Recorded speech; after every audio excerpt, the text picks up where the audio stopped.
High sign. He gave me the high sign, and welcome everyone. We are at the Goffstown Budget Committee meeting to hear some additional information from administration and from DPW. Today is the 9th of November, 2010, and let's see, who are we going to start? John, why don't you start the roll from your end? John Dillon. Ivan Beliveau. Scott Gross. Paul Algross. Dan Cloutier. Guy Karen. Kathy Simard. And Christie is excused. Mr. Hart is excused until he gets here. John Heichel is excused until he gets here. I don't remember here. I don't think Sue said she wouldn't be here, but I'm not sure. Mr. Fletcher said he could not be here, or he's going to be late. He's got a water district meeting. Anyone coming down Mass Road right now, I had a very difficult time. I was asking anyone if they know what's happening, but it's at a standstill pretty much from the highway, or before the highway, all the way through. Come on in. And who are you again, sir? John Burt. There we go. We had, we're doing our... So does John, do you know what the issue was? Did you get stuck in traffic on Mass Road? I did. And did you go by what the problem was? Yes. What is the problem? One officer standing in the middle of the road. And I don't know. For a reason, right? I'm assuming. There's something going on at the county complex. So once you get past the county complex, it was easier? Yep, I flew. Well, within the speed limit, of course. Yeah, within the speed limit, of course. Yeah, speed limit. Yeah, yes. There you go. I knew that was coming. All right. Oh, that was a quick save. Yeah, let's say Guy is here. We have 1, 2, 3, 4, 5, 6, 7, 8. Not quite a quorum, but we're not making decisions. Wow. Yeah, the traffic's backed up all the way to Bernardville. Oh, it was. I was in that, but I went all the way around. I took the highway because I didn't want to try to get around. In the past, what I've been calling Mr. Hart absent, he had actually told me, and I didn't have it in my notes, his inability to attend those meetings, so I'm changing him from absent to excused for the last 3 meetings, just to make that official. Anybody have anything before we ask Sue to come up to the table? Cool, Sue, come on up, please, and Janice as well. Bring Jan with me. How's that? Come on up, Jan, as well, please, yes. Extra protection. Well, we can call it that, or... I need protection from this group. I don't know. We don't bite. First, let Speak me, for yourself. I noticed at your last meeting you had asked for the revised sheets that, with the adjustments for... Right, Scott sent me an electronic version of something. I did not send it to the group because I didn't get a chance to take a peek, because you kind of sent me 2 of them and Okay. I wasn't sure, and it's been Well, the pretty summary busy. sheets are affected, obviously, Perfect. as Okay. well as, That's wonderful, and I like the Sheets, the color debt- coding, so... yeah, the debt reduction, and then that minor change in workers' comp and admin. Thank you. And so I gave you the last page in admin because it affected that total. Okay. Now, Sue, I plugged in the numbers that you had on the debt service spreadsheet that you had sent us into the admin spreadsheet, and everything seemed to come up. You I put won't in say admin? roses, but, You put debt schedule in admin? well, there's a line here in your admin. It's a separate, They were zeroed out. yes, They- because okay. Tab 8. it's in a different tab now. It's not in Okay. admin. The reason for that, I believe, is the MS7. Correct. You say so. Yeah, like Janice doesn't know. Okay, and Jen, you were joining us. Did you get stuck in Mass Road? I did. Okay, Yes, welcome that's to the right. group.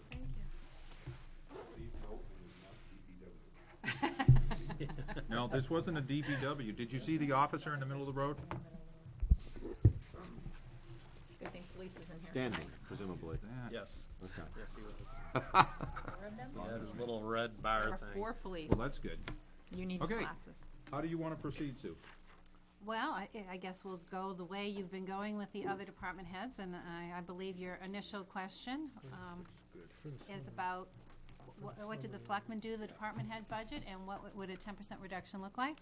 Yes, Correct? that is often what we hear. So We are on tab 7, and I did a however, quick summary sheet to answer that question for you that you had wonderful. emailed me. and while those are coming around the room, I did email you right before you were on the road here, the spreadsheet, the two sheets that Chief Sullivan had handed us. And one thing I didn't get, and I meant to keep reminding myself to ask Chief Sullivan, not Chief Sullivan, but Chief O'Brien, was his 10%. I wrote a lot down, he gave us a lot, and maybe it was mine, but as soon as he said, as soon as we effect one layoff, and 90-something% of my staff that's the only place I can get there, is I have to do a layoff, and then once we do that, we have to pay back $200,000, and so now it's up to about 400 and something. Yeah. It went beyond what it appeared. So, but if you want that schedule, just let me know, and I will ask him for it in more detail than I have in my notes. How's that? Okay? Cool. So basically, at the top here, you have the summary of the cuts selectmen made to the department head budget to get it to be level funded, and it's just below level funded.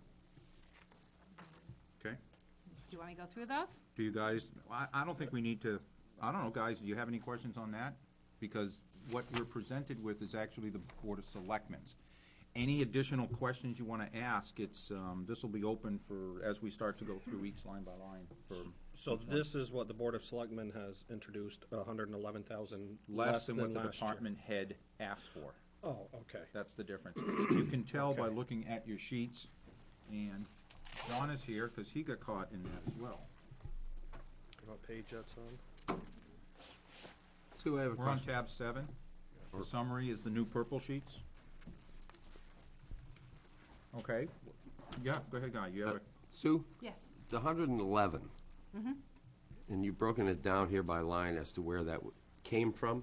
Yes. How bad does that hurt you? Well, that eliminates the building secretary's position. And, you know, at the time, building permits were down, and that's why this was recommended, because we looked at workflow. However, now we're looking at October revenues, and believe it or not, it's the highest month yet for the building department. Usually, you know, it's busy in April, May, when people are considering building, but October was like a huge month for them. My Okay. crystal ball was a little cloudy in terms of where that's going in the future for building, but it will put a stress on the department, and we're going to have to reallocate those duties to other staff, and maybe transfer. Right now, we're doing like life safety inspection applications. We may have to give that back to the fire department to do, since Is- they do those. Is that, I noticed that there's a vacant or a zeroed out line in the salaries spreadsheet that we got from you a while back. Yes. Is that the position you're talking about? It was a part-time 28 or 29 hour? It involves two, yes. The 28-hour position, plus there's a vacant for coverage. Sue is here. Originally, Guy, these were going to be two part-time positions for building secretary, and it didn't work out. And so one of the part-timers said, well, I'll do the 4 days a week and still stay part-time. And so Okay. that's how we have handled it, and that extra day a week was for coverage for vacations and such. How much of the 111 is that position? You can find that, it's $40,935 is the vacation coverage as well as the secretary. That's what I wanted to see. Is that, Red line up, does that include all the razzmatazz like the, FICA, you know, the Medicare. FICA? Yep, So the total unemployment. cost for this one employee position is $49.35 pretty much? Yes, plus coverage for it. Okay. All right, thanks, Sue. You're welcome. John has a question. Bert? I do? Oh, I thought you raised your hand. No. No, I was just, curious about the last year's budget, what it was. And we looked And- on your purple sheets. And if I'm reading it right, Sue, it's $2,080,000, is that correct? Let's see, admin. The 2010 adopted budget was $2,216,995. Okay, This is the actual expenditures from the prior year. okay. And that All right. does not include debt service. After the budget is passed and enacted, it kind of moves in there for a monthly reporting. But during the budget period, it stays in its own. Further questions on the top subject about the budget going from department head to BOS? Okay. And then your The only other thing I want to point out is, in finance, the audit, that's the OPEB audit. Yep. Post-employment benefit audit that we did away with. So we will get a qualified opinion on our audit because of that. Okay. But the school decided to do the same thing. It shouldn't affect bond rating. It shouldn't affect borrowing, right? No. School is more auditing because of the error. Errors have to be audited. Yes, but the OPEB audit, they didn't do it last year or this year, it's my understanding. They told me they were. Are they Scott going mentioned that it at direction one now? meeting, and they said that wasn't accurate. I don't know, we'll find out They Saturday. have the same auditors, that's why. I don't know, we'll find out Saturday, I guess. I don't know. Okay, Okay. Question to hold in our back pocket. definitely. Because we want to be in sync. How much is that? $5,000, That was the finance audit piece, okay. yes.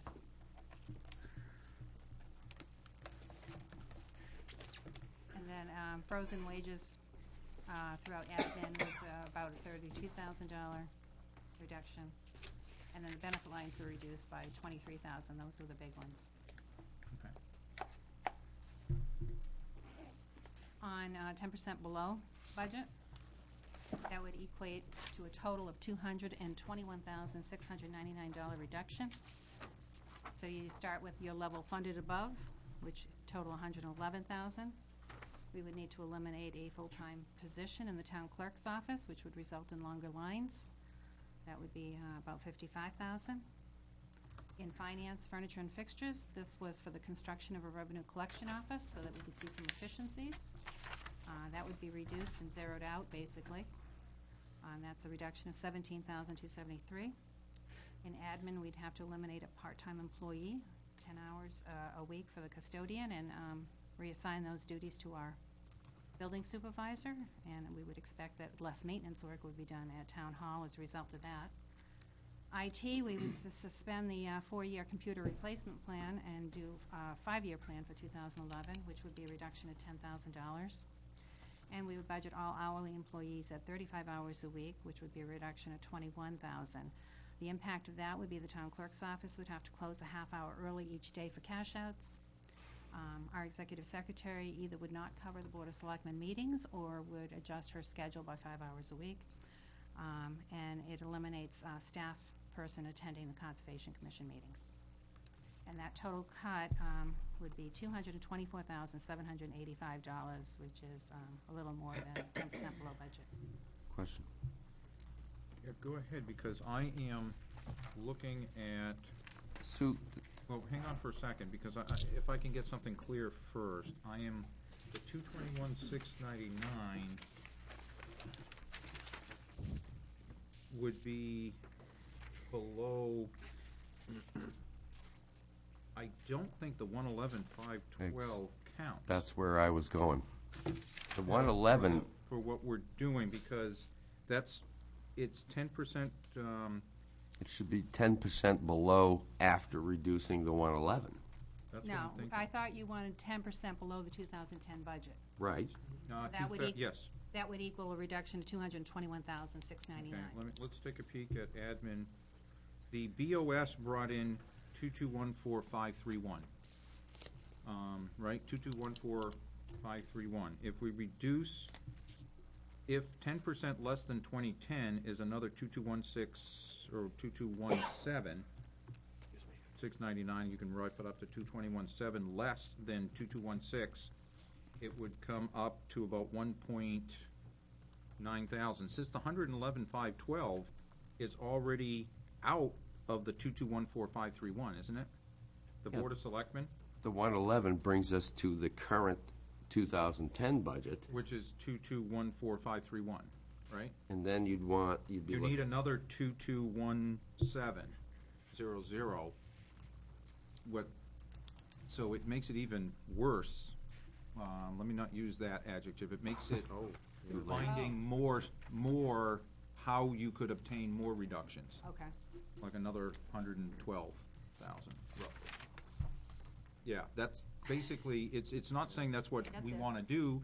From what I understand, the concept was, what would it take to do that? Because every decision has ramifications. Mhm. And we've already seen, you've already hit some things about longer lines in the clerk's office. How many employees are not at 35 hours a week right now? Because the 21,000, 4. 4. And, is it a 2 in stand? town clerk's office, executive secretary, Okay, are they and at then- what? Are they at 40 or? 40, yes. Okay. And then there's one that's at 36, because she covers one meeting a month. Okay. And that 21,000 is salary and all the benefits that surround that? Yes. So this wage and benefits spreadsheet has changed. It's showing 2 in finance at 35 hours each, 1 in admin at 35 hours, and 1 at 20, 1 in tax collector at 35, 1 in reval of property at 35, 1 IT at 35. One in admin should be 40. Check the There's math. 2 in admin. Wait a minute. Okay, Yeah, I know. admin is showing 1, 2, 3, 4, 5 employees, 2 of them at 40 hours, yourself included, 1 at 10, 1 at 20, 1 at 35. There are some split positions. Okay. For example, half of Jan is in finance and half is in admin as the assistant town Okay, administrator. so that wouldn't count there. Yeah, 20 plus 20. Finance has another split position. She's also welfare director and accountant, so you'll see a split position with human services and finance. Okay. IT, there's a 35-hour position, Yes. Okay. The technician. and then, of course, planning, economic development, zoning has 2 part-time positions. No, There's 3 names here, they're all full-time in planning and zoning. so all 3 of them are full-time. Okay, so this is the sheet we were talking about last Thursday. This thing really needs to be updated a bit, because there was an EMS position that was shown as vacant, I guess was filled months ago.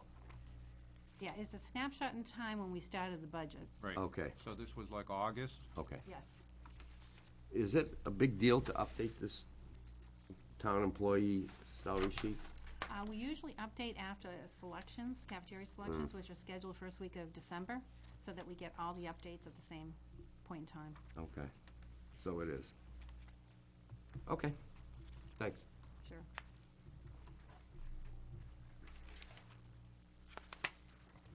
Now,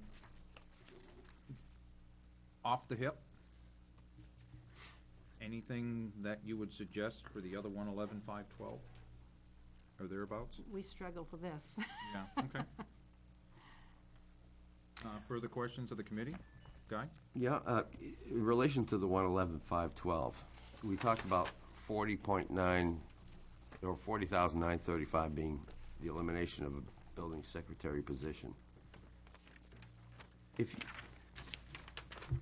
you could keep that position, where else might you make a reduction?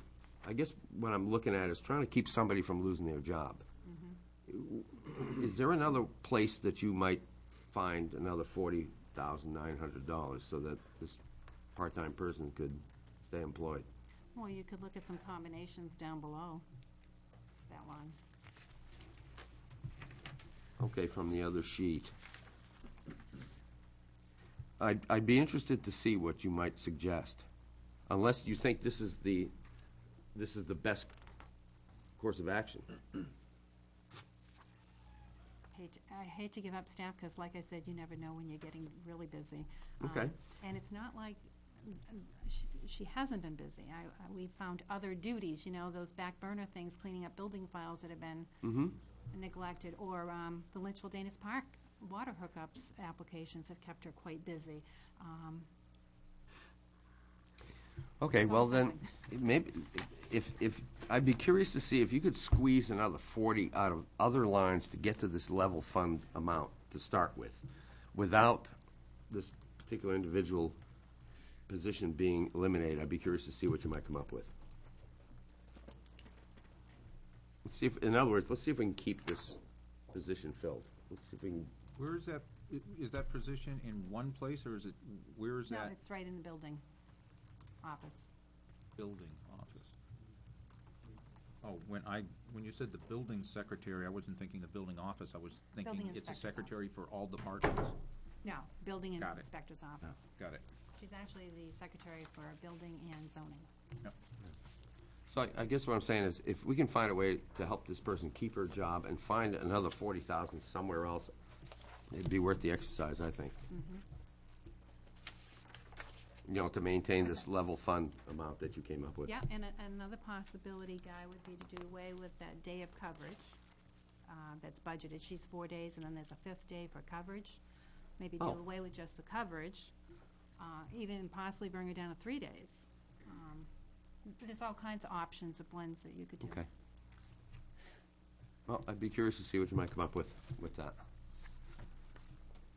Further questions on the lower side of the sheet? Yeah, go ahead. I was just curious why the town clerk's office, because I just think that, you know, they're swamped and they're busy, and I think there's not a dollar that they could give up in there. Well, the goal was to merge the town clerk and tax collector's office into a revenue collection office. Oh, and that's still, Efficiencies, and all would be cross-trained to collect revenues. and that's the new office that's coming. Yes. All right. And that was about 17,000 for that, That's for the new furniture. office. Furniture and fixtures, and that include tearing down the walls and restructuring and holding up, shoring up the building, whatever.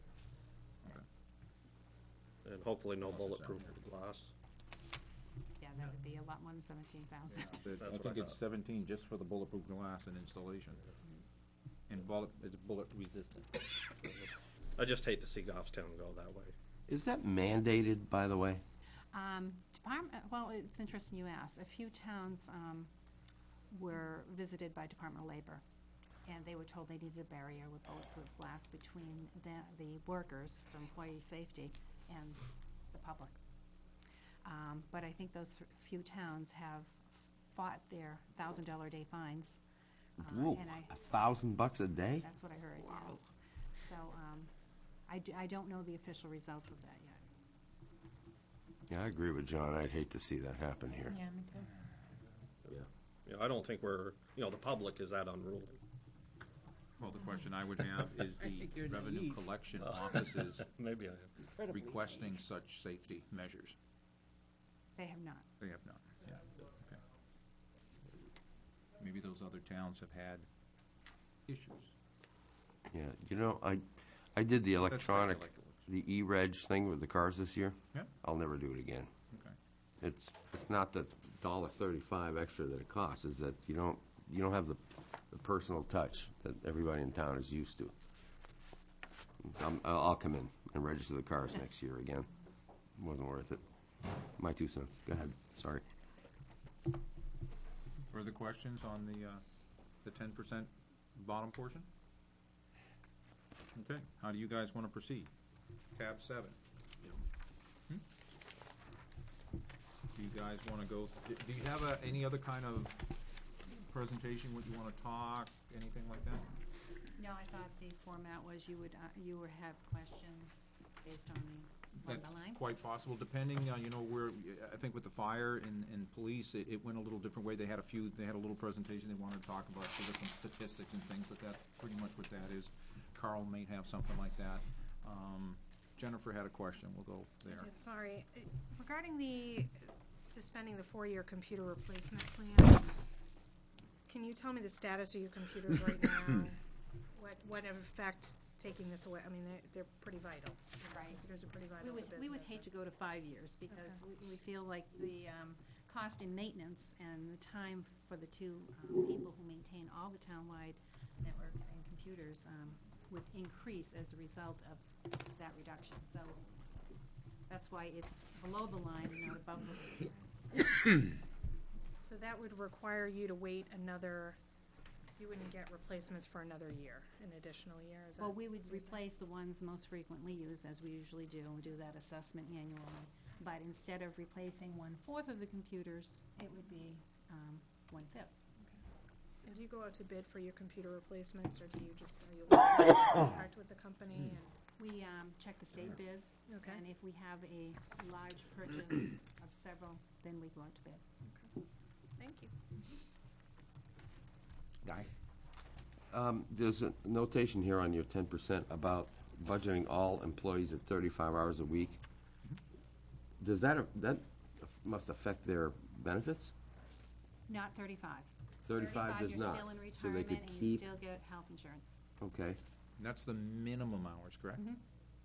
so that they could keep what they've already got. Yes. Okay. Make a case for me, Jan, for the 17,000 for all the furniture and fixtures to get everybody sitting within reaching distance. Cross-training, efficiency, people being able to share job responsibilities. It's pretty difficult to do that now when you're across the hall from someone. You have a wall separating an office. You can't see, you can't hear what's going on. It does also affect safety. Those are primarily three things that I can point out to you. Service to the public. If you've got a line and you've got three people who are capable of doing the same operations versus one or two, it can expedite the public's use of that service, that process. And it also helps with coverage of a vacation, Oh, yeah, sick you leave, have to. because you have more people that are cross-trained to do the same. So everything would be channeled through, or basically one counter. It's a one-stop shopping, tax collection, car registration, whatever the case might be, and everybody's cross-trained to do everything else. And this is a one-shot expenditure. And that includes the costs and the time of cross-training and, okay, thanks. Let me go one step further. Can you confirm what it is really property tax collection and what the town clerk collects now? Or is it anybody else in the building that does any revenue Well, collection? those are the ones that are, those are the operations that are computerized right now. Yeah. We know that, we receive monies from transfer station. Yep. We receive monies and collect money in land use. Land use is at a minimum. Transfer station, there's a potential there and an opportunity once it gets established to have those revenue collections or those receipts funnel through or channel through revenue collection as well. But we have to set up that process and get that online. Right now, they're coming to the finance office. That was the question. You guys get the petty cash or whatever cash or checks that come through and you balance it after they go and you say, okay. Police, and transfer station, Okay. You must have building permits, Okay. stuff like yes. All right. Bill Hart has made it. that. Yes, it is him. I recognize him. It is me. And one more.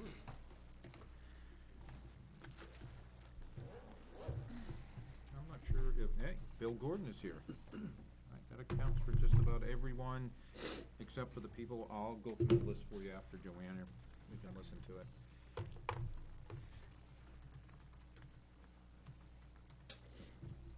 So, as we proceed, if you want to go to tab 7, guys, and look at the particular items. So if you look at town clerk, for instance, what kind of questions do you have on the town clerk? You've seen what they're doing. We had 3 elections this year. We're having 1 election next year scheduled. But next year is also a purge, which is going to require, how much in postage do you think? In paper and those envelopes and letters and? Kathy did all those calculations. I have no idea what she budgeted. I don't remember what the count was, but it was substantial in Goffstown. What a purge is that everybody's name who's on the checklist, this happens every 10 years in the odd number year. The year that ends in a 1 is that everybody's off the checklist. If you have voted in any election in the 4 previous years from the time that that's calculated, your name then gets automatically re-added.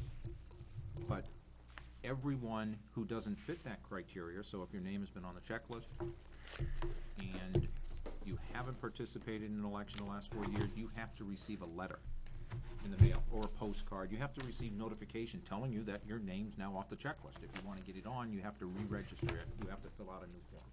And that's going to take some money to put postage on it. Have you guys decided whether you want to do some kind of outside source or get standard postcards and just put labels and stamps or things, or whether it's going to be on paper? I know she budgeted for stamps, Okay. additional postage. I don't know how she plans on using it. Now, given that, some of your ideas, all right, well, let's take a peek. Town clerk?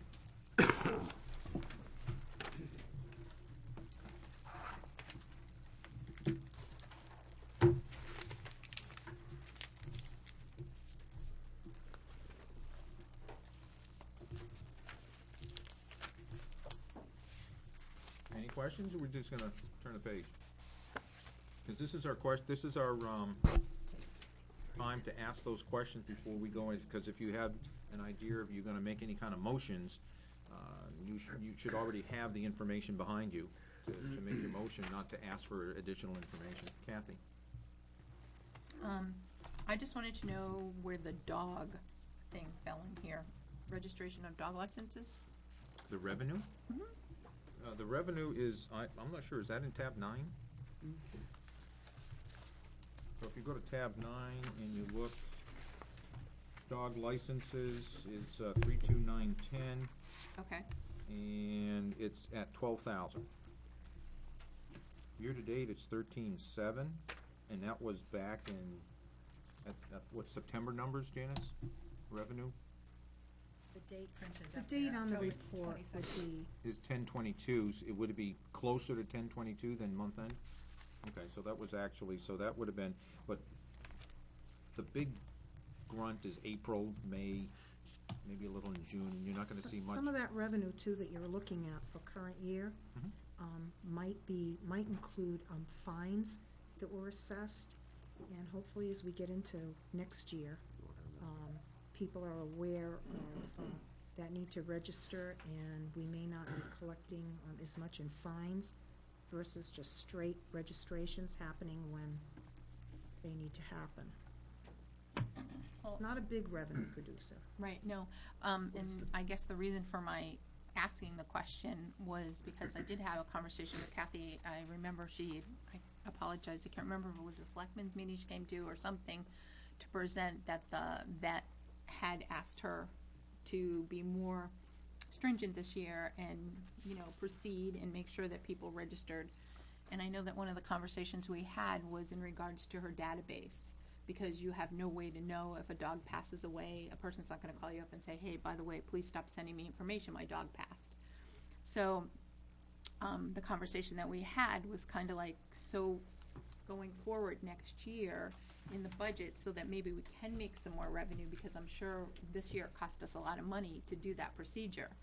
So hence, what are we doing to be proactive to have an up-to-date database, so that instead of it costing us as much money as it did this year, hopefully next year it will not cost us as much. And I've had 2 people ask me about that, so I just thought that I, would ask, so that, if they're... Would a relevant question be, do you believe the expenditure that was put out to do that process of delinquency covered by the revenue that was received because of the delinquency?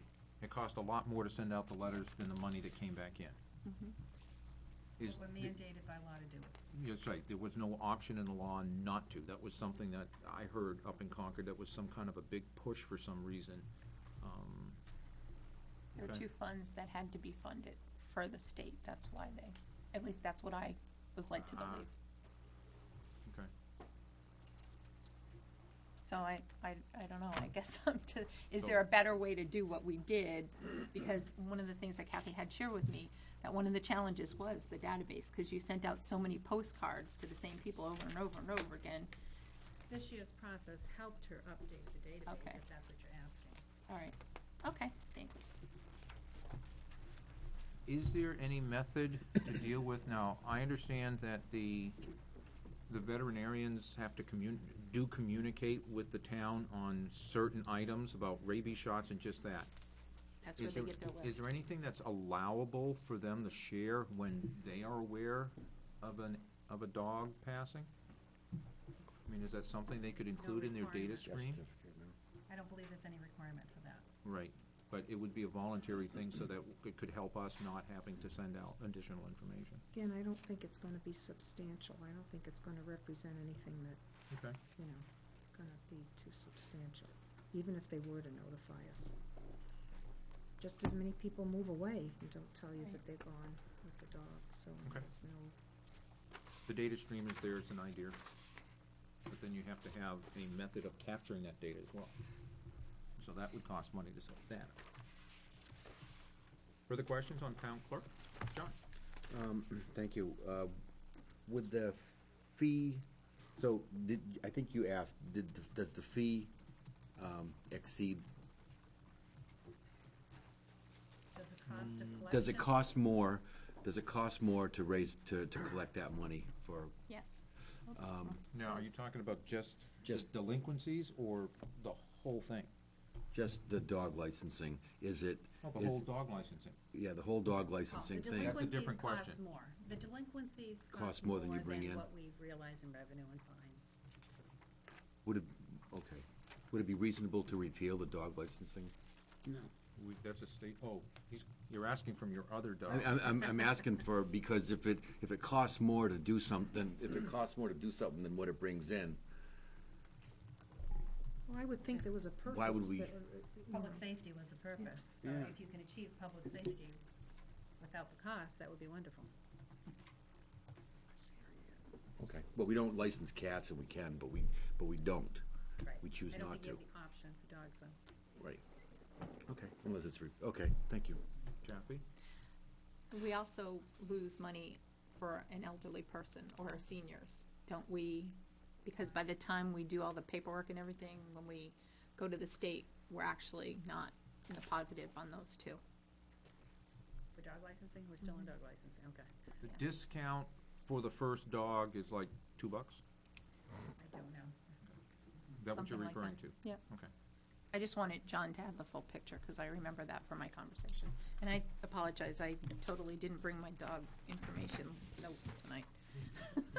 Because I had a very lengthy conversation with Kathy about it, so. Thank you. Further questions on town clerk? Yep, John? Hi, thanks for your handouts and proposing some possibilities, it's very helpful. I just want to clarify, so the 21,000 at the bottom of the sheet, budget, all hourly employees at 35 hours a week, how many employees are we talking about? 4. 4, from 40 down to 35, or? 3 would be from 40 to 35, and 1 would be from 36 to 35. Can you comment at all on the effect on morale? Would that kind of change? 5 hours a week is a lot. Yeah, it would be a cut in income for these people.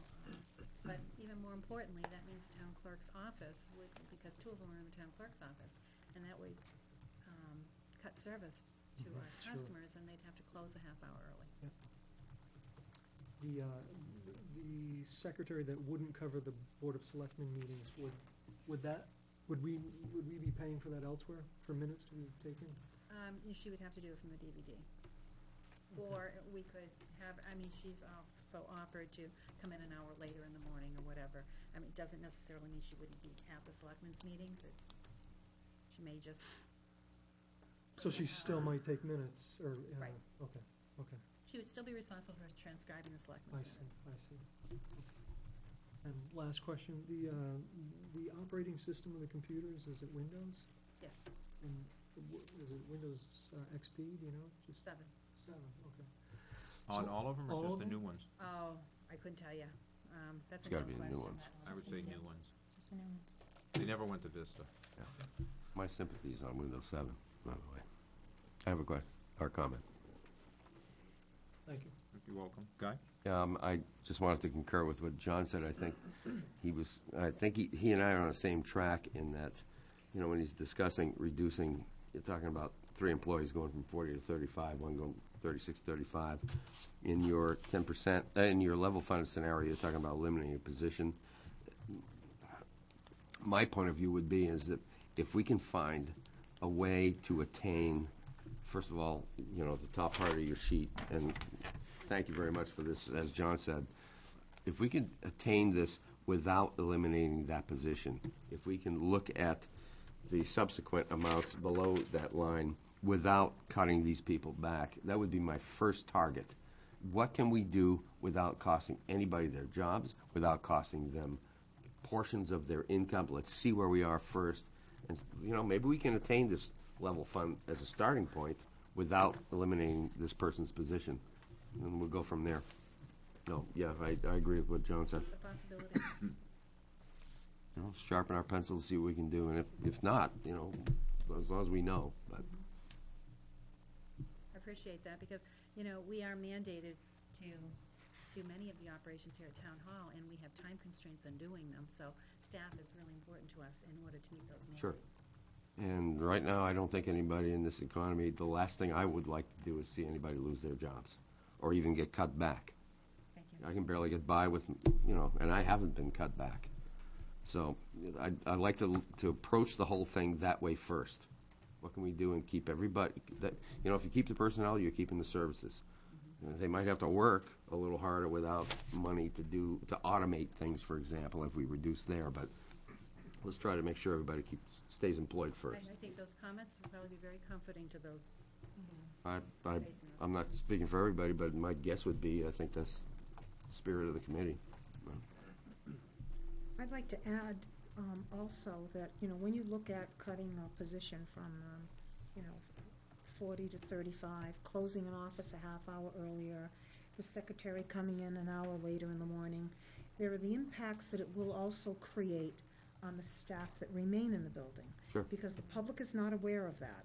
And they will come in, and when they cannot get to the clerk's office, they will go to the tax collector, they will come to finance, they will go to admin, and they will take time there to, voice an issue or a complaint or want service, and will not understand why, if the building is open and you are there, why they are not.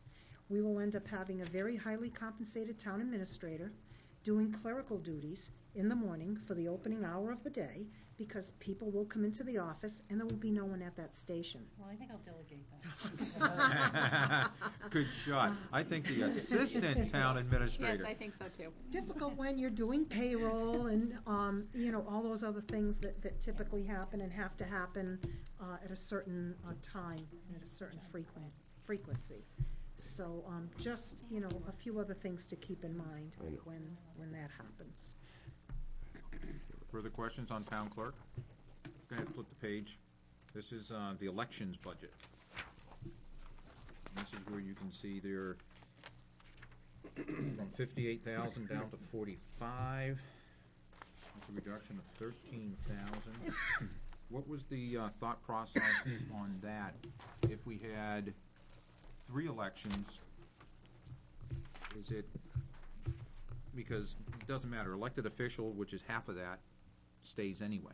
Right. So do we think it's 13, really, for election, it was about 13,000, or did you sharpen the pencil even Well, bigger than that? that's pretty much reflective of fewer elections, Okay. based on my conversation with Kathy, and also the fact that, there's purging that's going to have to happen, so you're not seeing a total reflection of, in the It's not bottom apples to line. apples. Exactly, what fewer elections cost you, because there are other things that we're going to be doing next year that you had to insert money for.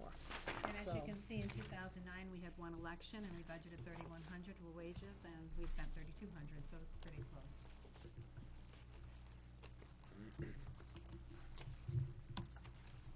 Questions on elections?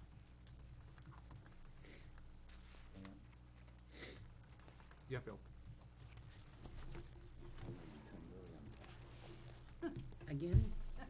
Whoa. That's not very nice. I missed both of them. Good.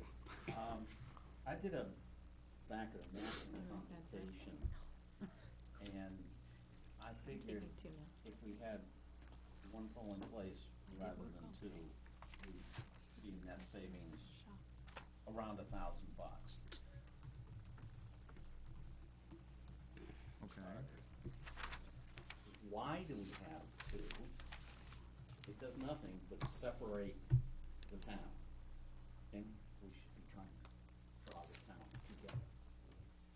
So can do you say wanna I'm come really to- glad we didn't have one this year. I know In that. September or November. So, But do you wanna get up early to come over to Bartlett, or? That's where I vote. I was just wondering whether, it doesn't matter to me where I vote, just as long as there's one polling place. it's a in good town. question. It may not be for the ladies, for the selectmen. This is in the law, I believe it's a selectmen's, and I'm not even sure if it goes on the ballot or not, as a warrant article, and what it would take to actually consolidate that. There was a warrant on a couple of years ago, giving Yes. the selectmen the authority to designate polling places. Well, it's gotta be over 30, right. We've had more than one polling place for over 30 years. Because I've been voting at Bartlett for over 30 years. 40 for me. Would it only save $1,000 though? Is that, That was just a quick that's sort of? back of the napkin Peanuts. computation there. But $1,000 is $1,000, and there is, to me, But you, some benefits to it. Mhm. We need to bring the town together. Yeah, We've I always like- got I this like that village Pinardville thing. Also, there is a time delay hauling those ding-dong ballots up from Bartlett and all of that stuff. We are one voting district. Plain and simple, I just want to throw that question out, it's become very uncomfortable. are you asking them to do a better calculation for you, if you can identify what it would cost to be only one polling place rather than two?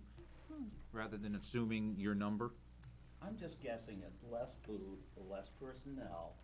Well, see, that No, may that's be an not so. assumption, because I'm not sure you'd still have 3 supervisors that would be there. Supervisors are paid for. Yes, Oh, really? but Do you get an hourly rate? No. Okay. But we do things like eat, I know that. But you could have less polling workers, No. less police. I think you could. potentially, but that's the thing that I would like to probably hear from moderators and the town clerk to find out what they're thinking. Sure, sure. I'm not sure we get the efficiency, but it's a good question. What I'm saying is, is that a question that we really wanna see? If it's $1,000 and you guys think it's a potential, we probably couldn't do anything this year anyway. No. But it would be something that, it would be some kind of signal we can go. I wouldn't want to spend a whole lot of time on that question, but if that's something that you could see, if you can get Sue without spending a whole lot of time, that'd be something we'd like to see then.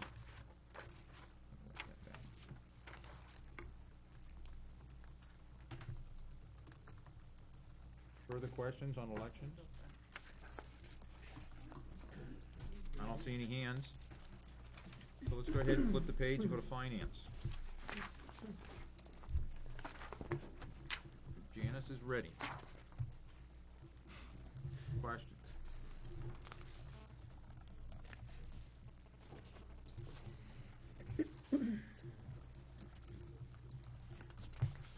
You see where the furniture and fixtures are down there.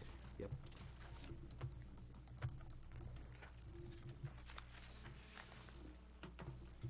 Is there an increase in postage, Janice, of the postage rate?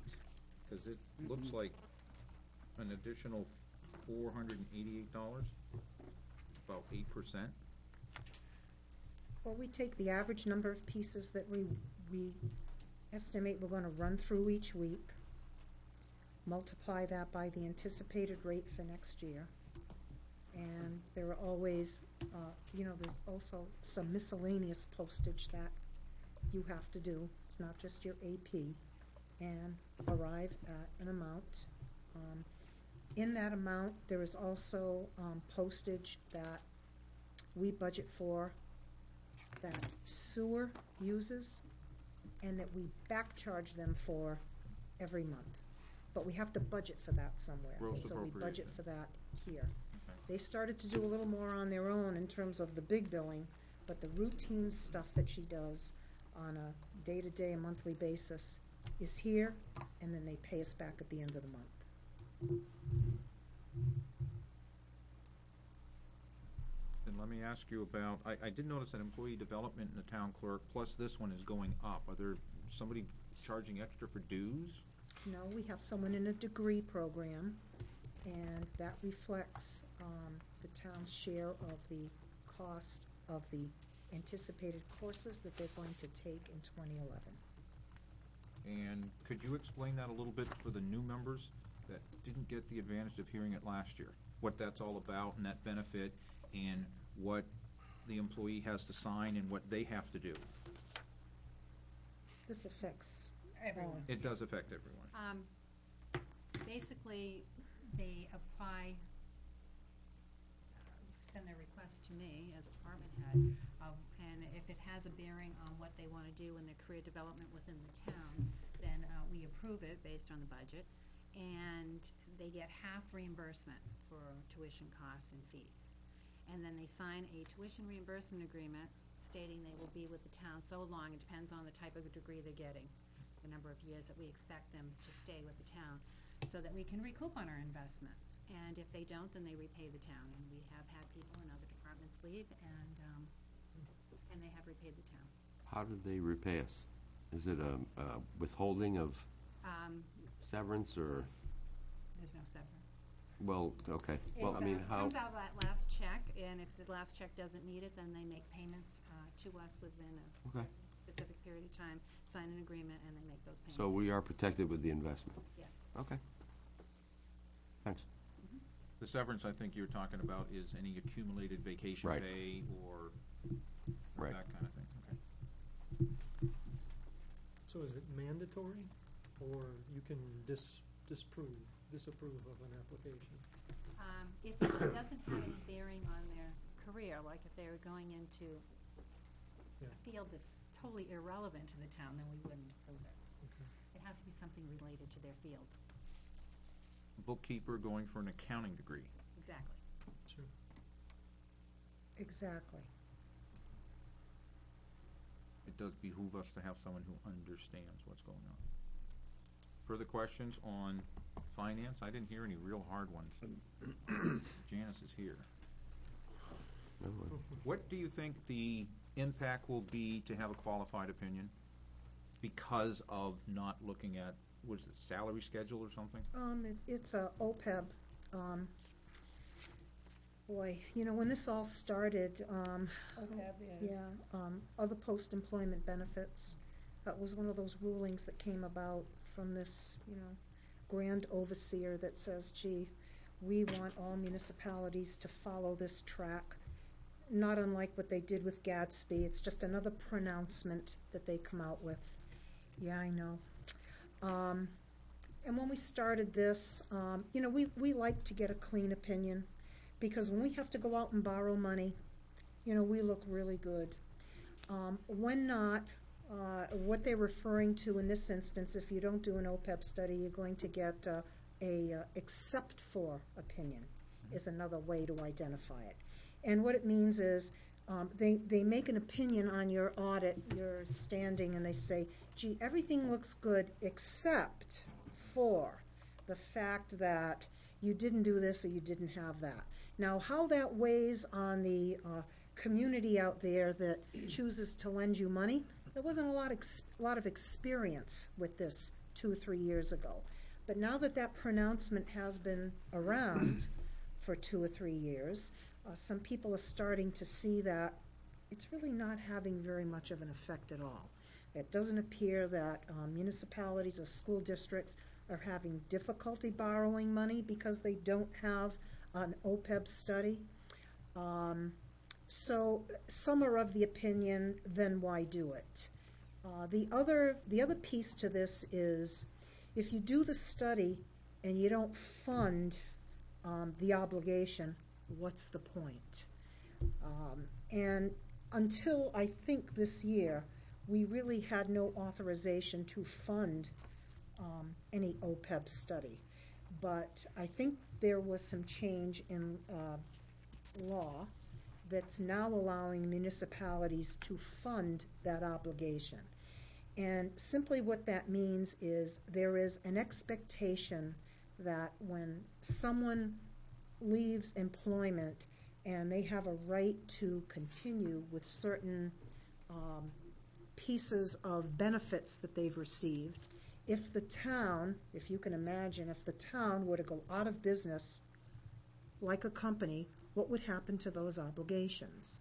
Well, you're seeing out there in the real world that for some people, their pensions go away, they're left stuck. So they're looking at this and now trying to look at municipalities the same way as they look at businesses and say, gee, how are we going to, protect this from happening to people who work for municipalities, just like it's happened to individuals out in the real world. So you can fund a study, a result of a study, but it's very expensive to do.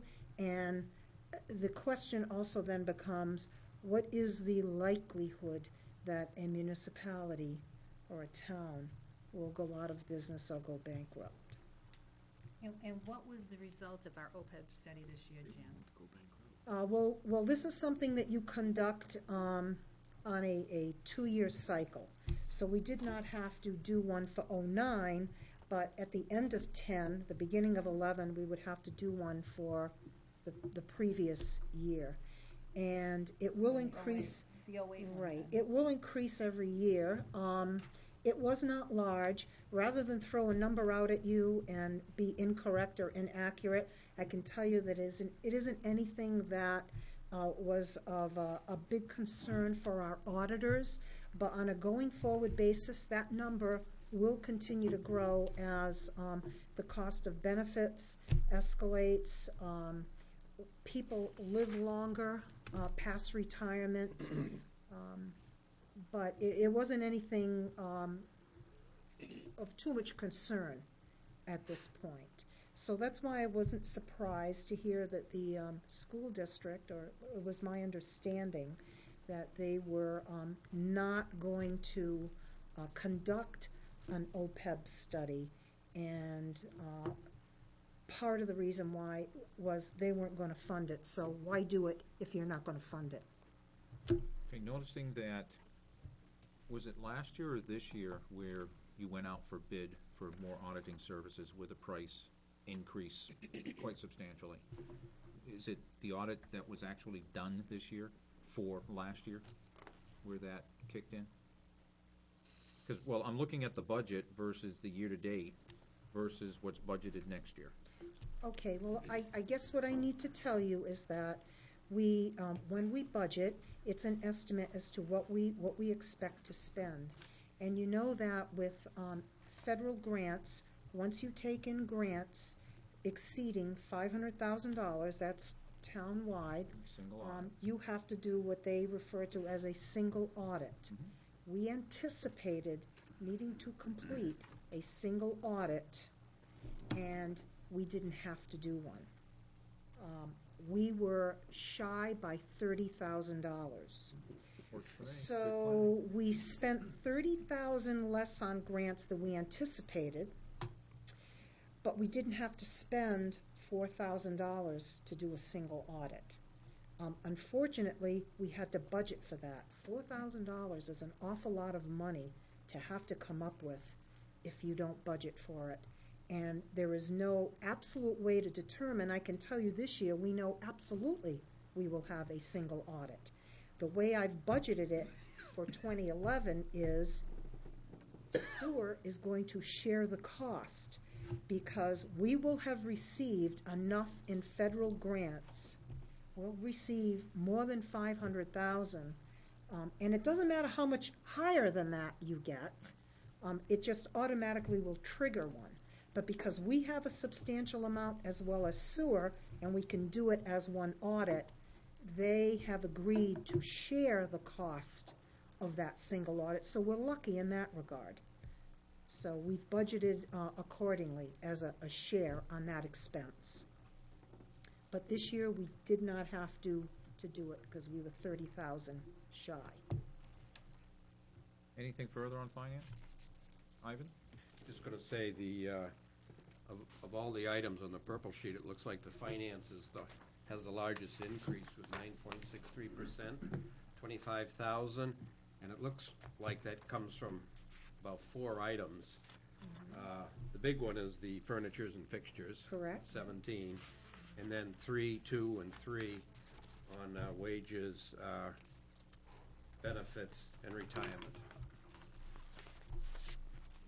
And it's the wages piece, the benefits, I think the entire amount, if you look just at the 17,273 and take that off, that's 260. Excuse me, that's 270. And never mind. The 8,000 has to be in the others, so that's, is there a question in there? Just an observation, I That's a guess. good one. I was, So they didn't make level funding right. in I mean, this well, this was the particular. biggest, this was the biggest increase, over 9.6%, 25,000. It's just the biggest percentage-wise, and I haven't looked through all the others, but I mean, the benefits and the retirement doesn't seem to carry through in some of the others. Just an observation, I think. So if we flip the page and go to administration.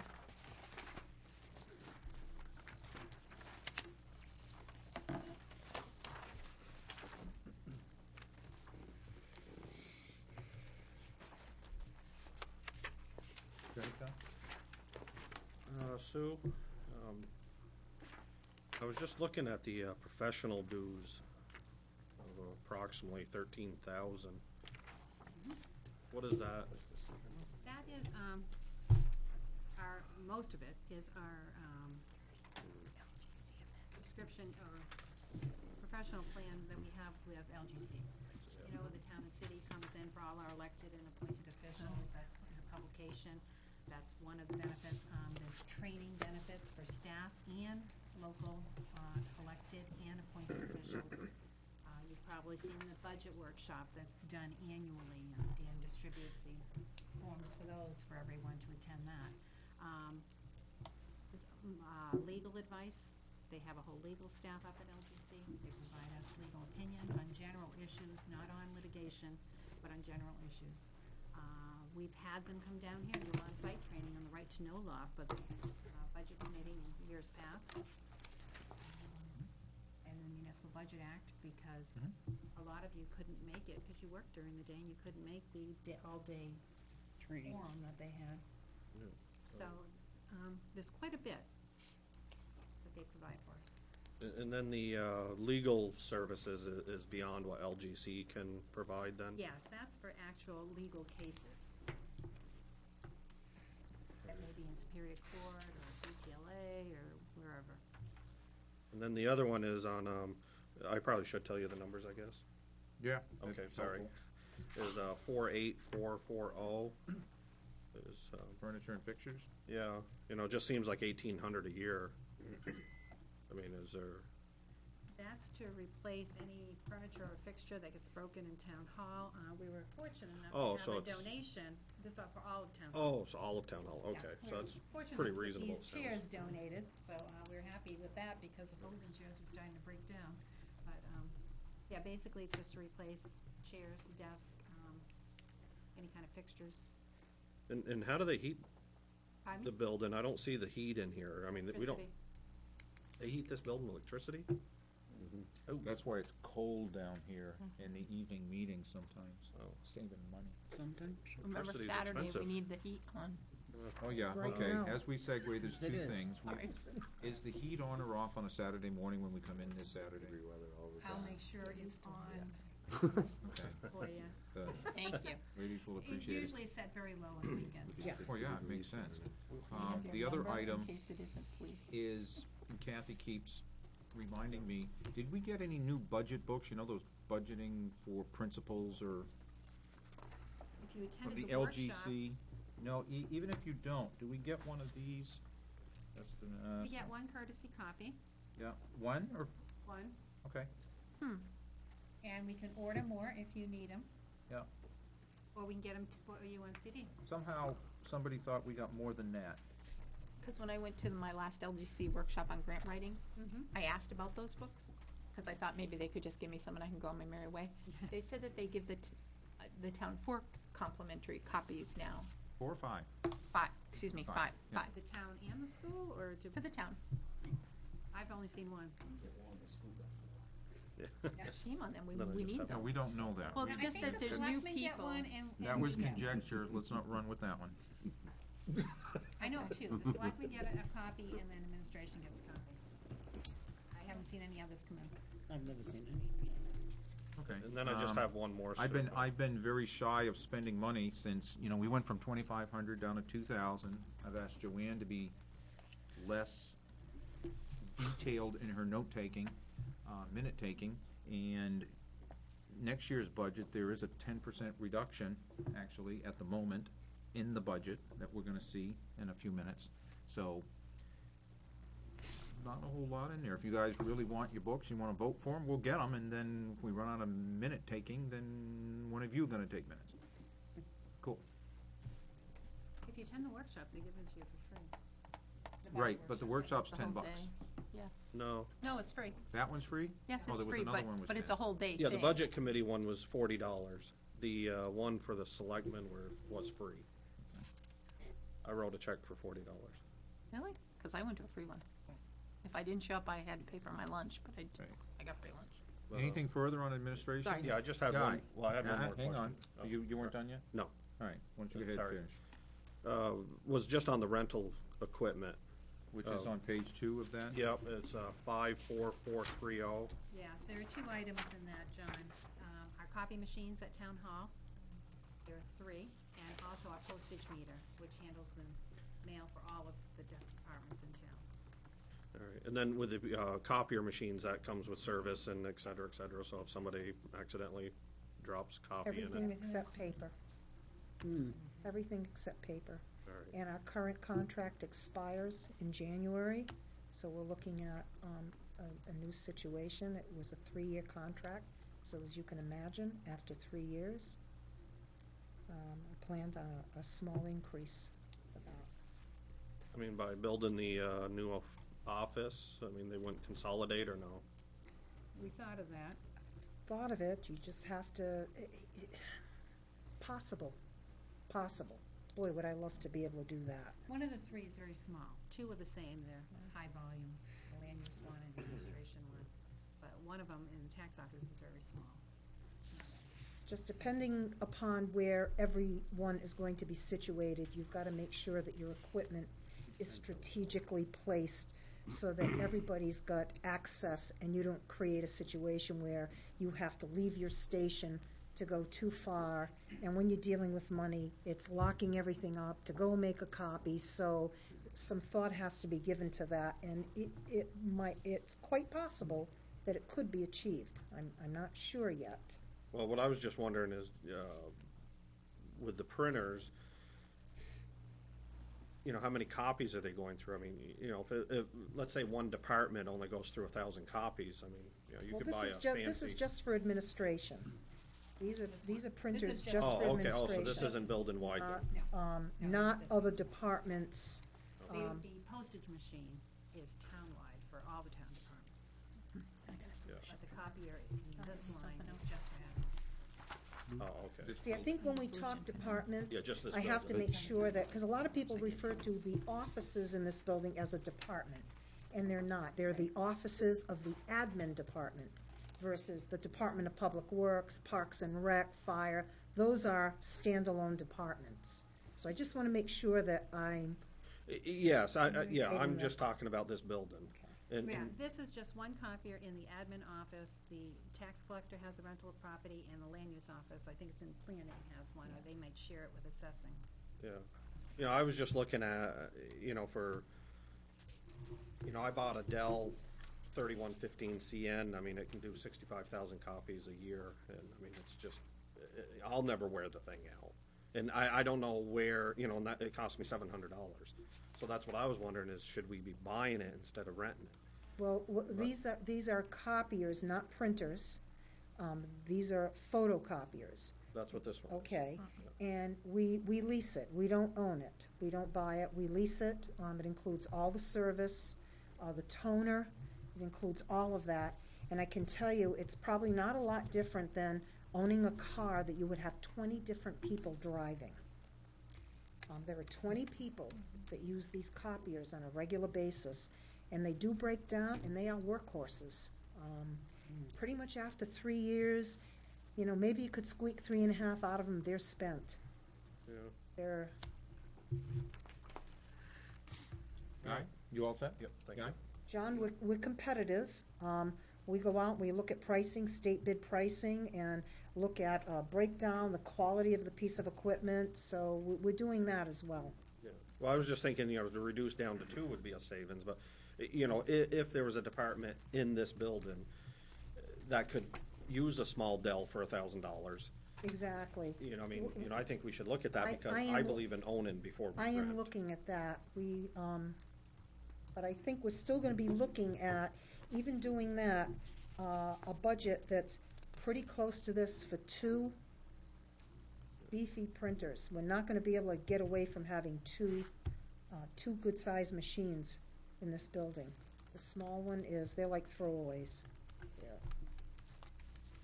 Okay. I'm gonna step it up just a little bit, Guy. Can I just ask, what line was that affecting? Was that rental of equipment? Rental of Yes. equipment. Okay, Mhm. good. Page 2, the first line. Sure. Guy, you have something? Yeah, just, the LGC. I'm on their Professional website dues, right now. 44100. Yeah, we spent 13,000 on that, right? Is that line That's entirely LGC? No. There are some smaller ones. That was the majority of that. Okay, but I There's guess, also ICMA membership and NHMMA membership. okay, but the bulk of that is LGC, right? Okay. I have questions about LGC that I'll take offline with Scott and you some other time, because, I don't know, there's something about LGC just sets off alarm bells with me. Every time I consider them and I start looking at their sites, do we incur any other expenses due to LGC and any other lines? Or is this like carte blanche for any amount of legal advice we want? Or do we get billed above and beyond this almost 13,000? The only thing we get billed from is they are our insurance carrier. So we buy our workers' comp, property liability, health insurance, short-term, long-term disability. And we do that because they are the absolute best deal in town. We are pricing out, there are 2 public risk pools in the state. One is LGC and one is Primax, and we are looking at pricing from Primax right now. Okay. All right, yep, that takes care of my questions for now, but, yeah, I'll get together with you offline sometime on some of that. Further on admin? John? Yep, quickly, the line near the bottom, we talked about electricity. So that includes heat, first, electricity for the whole building? Is that what it is? Yes. And so that includes heating this building? Yes. What portion, so it's $23,000, what portion of that would you say goes towards heat? Any idea roughly? I don't think our bill breaks that out. Maybe you don't, yeah, maybe. That'd be at least half. No, I don't think so. No. Is, I'm just curious, and I don't really know, but I've always heard heat, electric heat is the most expensive. Is it, how old is the system? Is it, It was put in 1989, okay. before my day. Well, I think Town Hall was done over at that time, and they had oil baseboard heating prior to that, and the oil tank was down here in the boiler room. And we took all that out and replaced it with electric. Oh, I see, 89, okay. Okay, thanks. Good? Yep, thanks. Flip the page. Let's go to tax collection.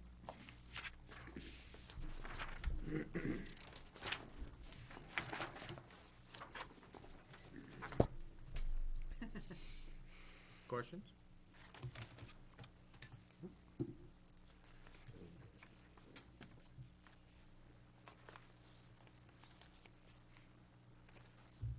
The consulting number is going up $1,000.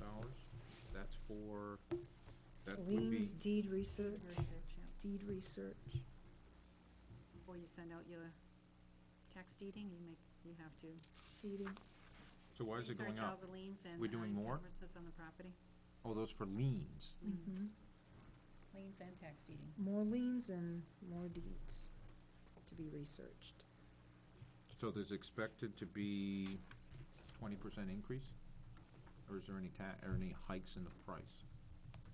Well, I'm not sure about a hike in the price, but this is the number that I received from the tax collector based on her experience. So that's when somebody doesn't pay their taxes and the town takes their home. Or has to lien it until Liens it they. first. Yeah, or More liens is indicative of the economy. Mm-hmm, right.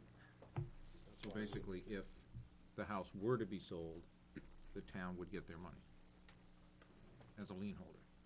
And there's a process for that. That's not like an immediate thing. I mean, usually it's months or years of back taxes. Mhm.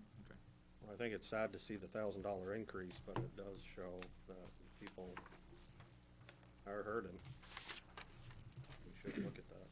Further questions on tax collection? Revaluation of property?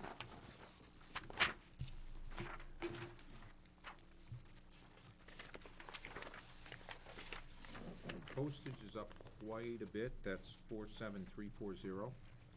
What is it that they're gonna be doing in 2011 that they weren't doing in 2010? Or maybe they are doing it because it's already up to 750, and it's an adjustment to reality.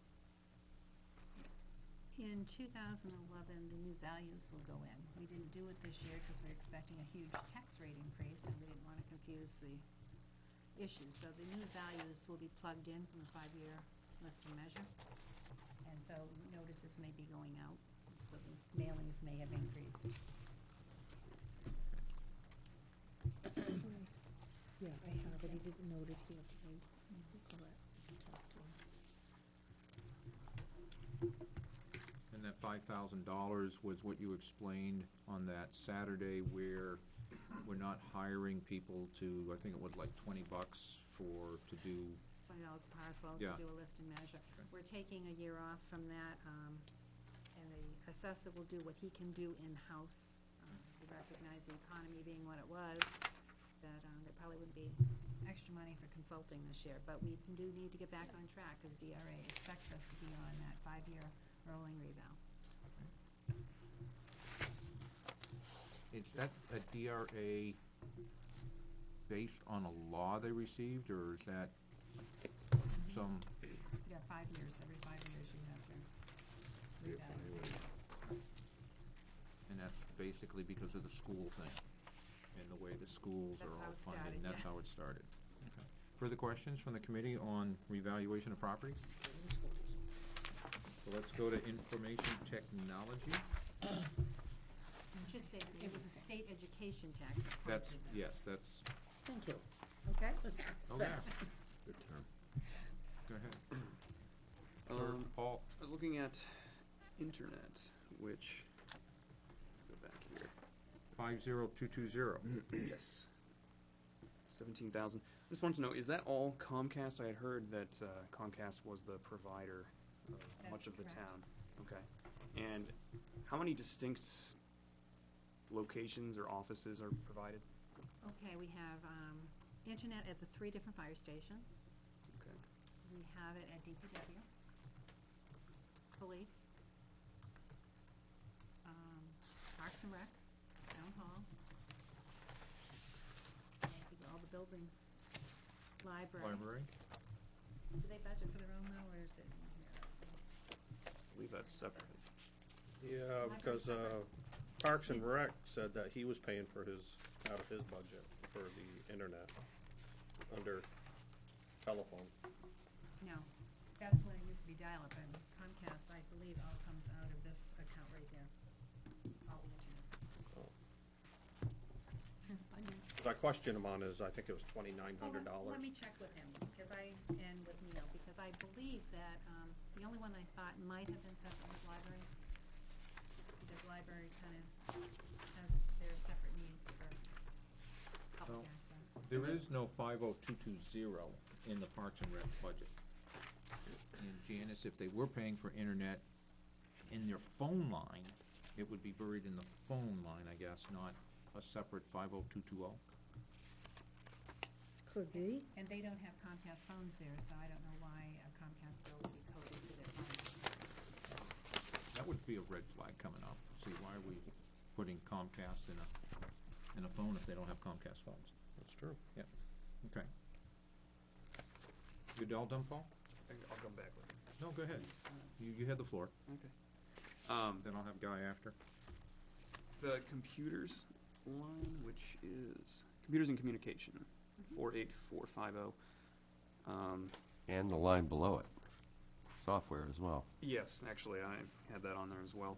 I just had some statistical questions. What are the types of computers? Or is it mostly like Dells? Mostly or- Dell. Okay. And do you have a rough estimate as to how many there are? Let's see here. It looks like 70 PCs, 5 workstations, 26 laptops, 16 servers, 42 printers, and 8 fax machines are in there. Would you mind, Approximately. Yeah, there you go. could you repeat that, please? Sure. 70 PCs, 5 workstations, 26 laptops, 16 servers, 42 printers, and 8 fax machines. What's the difference between a workstation and a PC? Standalone. It's bigger. Anyway, Sorry. Well, wait a minute, that's a good question. That's could be something, can we find out the difference, how Neil feels? Sure. Is your plotter a workstation? No, but the engineers' computers that are running AutoCAD and land use development, I think 3 of them are there, and then Neil's computer is a workstation, and I'm not sure where else. is a workstation just considered a higher end? Yeah, there's Okay. more memory, more Just, yeah, capacity. more power. Okay. So those are on a 4-year rotation. Are they all on a 4-year rotation? Yes. Or are the and- laptops a Yes. little bit? No, it's all 4. And like I said, he'll assess the computers and the needs annually. Okay. And then lastly, the software, which is a different line, I guess, 48455, computer software. Mhm.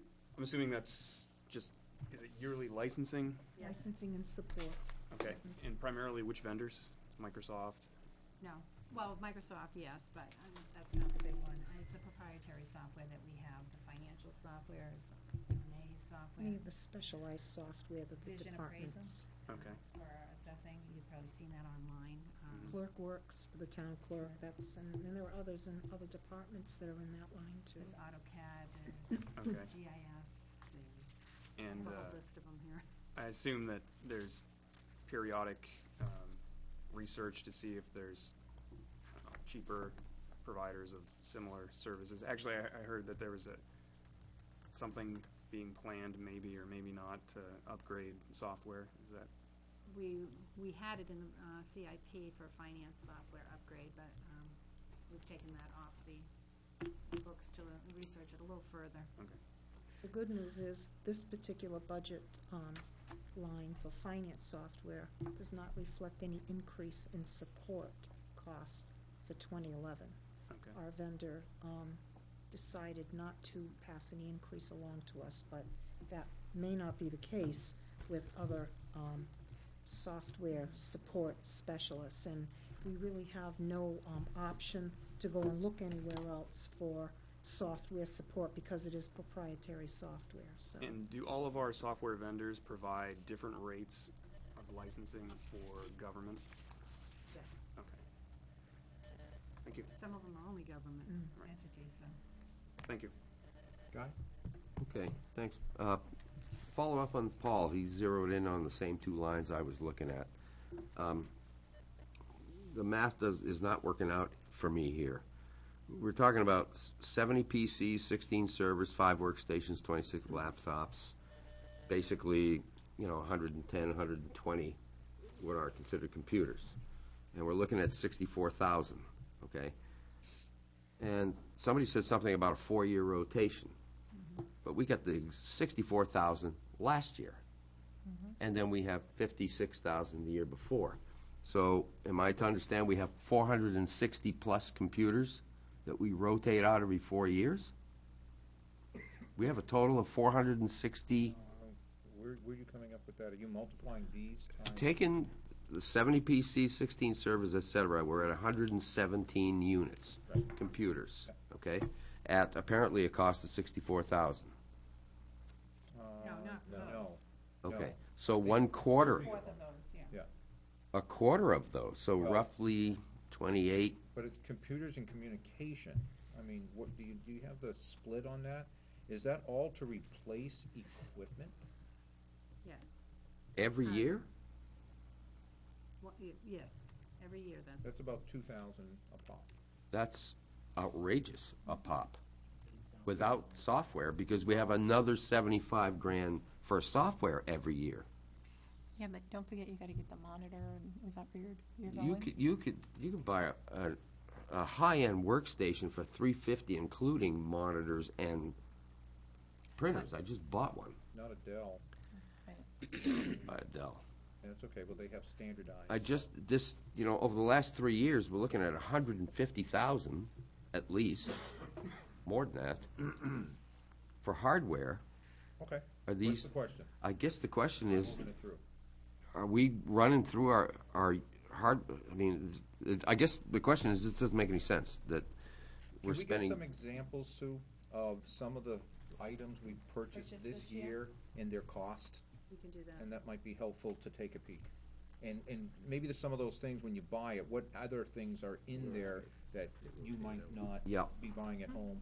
I'd like to see the same for the following line, 48455, software. What are we spending that amount of money year after year on? Okay. It can't be license renewals, not that For the amount. proprietary software, we're probably paying, what, 18,000 for different pieces. I mean, ClerkWorks. Okay. What's the support on that? ClerkWorks, 5,400 a year. 5,400 and Finance is 6,100 a year. 61.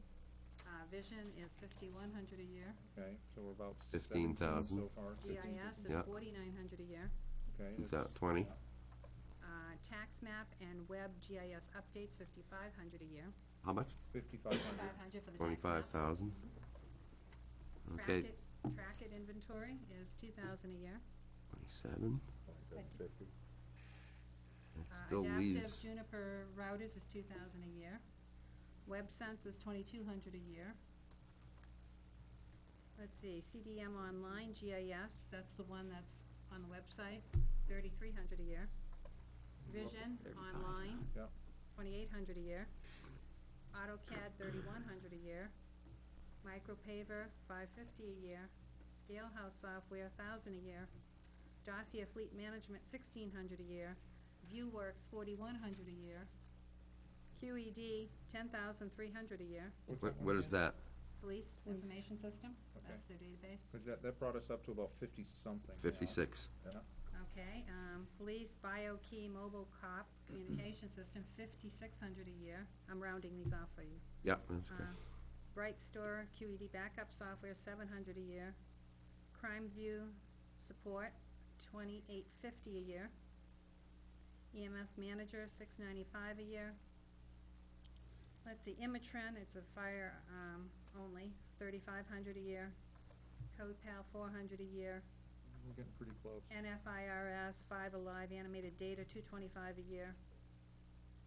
And this is EXA Grid. It's a hard drive backup, 1,550 a year. Okay, so I'm showing 69,000. Yeah, Okay. that's unbelievable. And these are licenses? Yes, Annual software renewal. and user licenses for them. Probably has support with that, too? Oh, it does, yes. And one of them isn't really. One is actually printing out those big tax maps in the assessing office. Mhm. That one. Okay, thank you. Just to follow on that, so Yeah. that goes from 67.9 to 74.1. Was there Increases little increases on Yep. all of those? Okay. on most of them. Some are zero. So these are not software purchases. This is basically software maintenance. Yes, it is, yes. So which tells me, let's back up the truck to the 64,200, which Sue's gonna give us. Maybe when you're buying that piece of hardware, new piece of replacement hardware, maybe that has a new license of the new Microsoft Office or something with it, I'm sure it does. which is like $400 or $500 Or itself. we have a site license of some kind that you don't. We can ask, yeah, we can find out. Because it's already on the old PC, you may not need it on the new PC. If you have it on the old one, you can move it, but there's upgrades. I mean, when did they do the upgrades? I mean, did he do it for all? I mean, if Sure. you try to run the new version of Microsoft on the 4-year-old PC, it may have a little more problem if it doesn't have the memory. Yeah, I would just have a quick question. I don't necessarily get an answer tonight, but why would we necessarily upgrade, say, a version of Microsoft Office because it's out? If we're running, I mean, if you Unless got you're Office the 2000 or you got Office 2003, why would you spend the money to upgrade all the licenses to get to Office 2007 when you can do the same I think thing? he only does when he upgrades computers. When the computer's ready to be updated, he brings it up to the newer version of, Why would he do that? not Office, I don't Windows. understand why that would be done, but, She said Windows, not Office. Windows. yeah, well, I'm not speaking of, say, Office, which is a hefty license Oh. itself. Well, the operating system, they put the license on there that if you get rid of your old computer, you can't bring your operating system if you, depending on which license you actually signed off when you said, I agree with the terms. Further questions on IT? It would still be nice to get the hardware purchases from the last year. I think we saw the software pretty good. Kathy? We got you. Got me. I'm thinking, or I have a question in regards to the 26 laptops. Thinking more or less in a wear and tear kind of question. In other words, maybe they might have to be updated more times. And the reason I ask that question is, what is the ruling on laptops? Can you take them home with you? Do they stay within the building?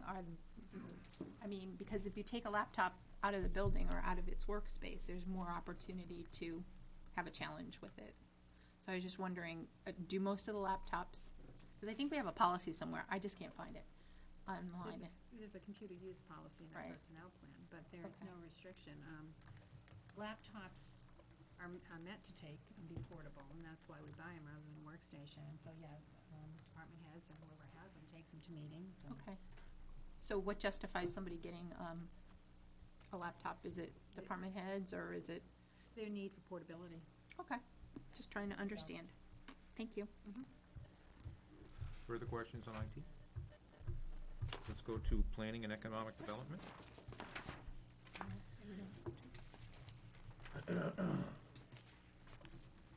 And what do you see?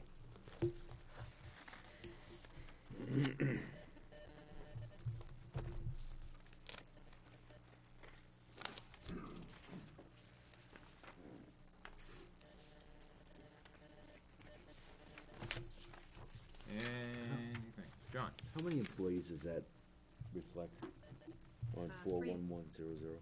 3 full-time employees. 3 full-time employees.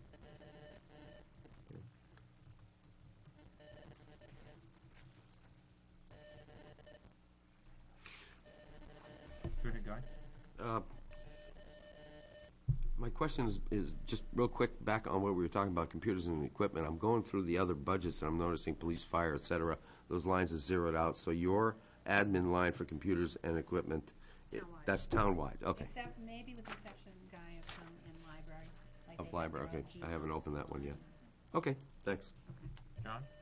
Looks like a pretty constant on Southern New Hampshire Planning Commission dues. Is that something that we're gonna be pretty consistently paying from now on, and what is the benefits of paying those dues that we couldn't do ourselves? It's a regionalized effort. They provide support. They do traffic studies for us. They do plans if we ask them to do, or any other kind of research. We just Population. did receive a notice. They are contemplating an increase next year. I think it was, what, 800 about? Yeah, we hadn't gotten the notice before we did the budget. The notice just came in. So we just got the notice. But it's not a definite. They're looking at other ways to meet their budget needs besides raising membership dues.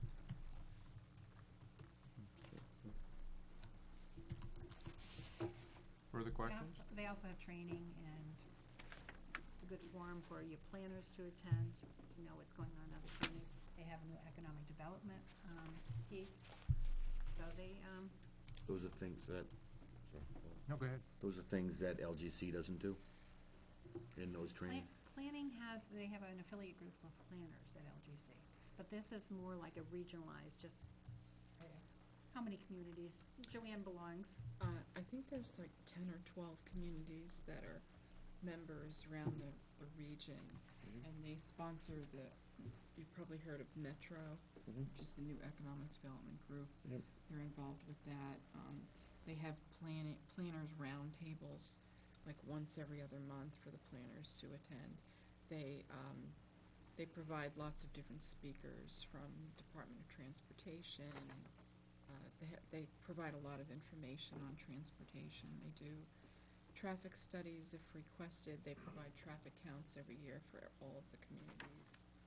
They have a report in the town report which lists everything that they've done for the prior year. And none of that's duplicated, in other words, No. with LGC and. No, it's different. Further questions on that? Let's flip the page and go to the other general government.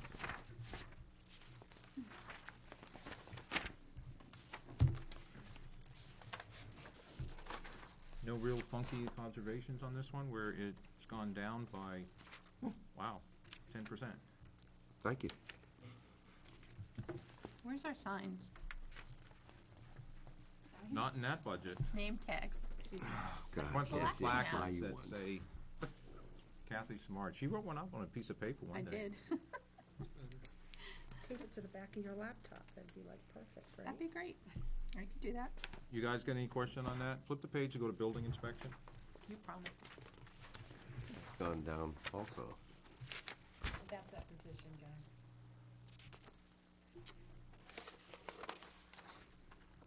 It is indeed. Which was kind of talked about. Is there further Right. question because of it? Or despite it? Nope. Look at human services on the next page.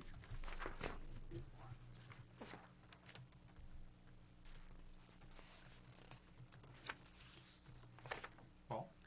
I just have a question, just to be informed on what, well, I suppose what human services is first, and specifically direct assistance. Okay.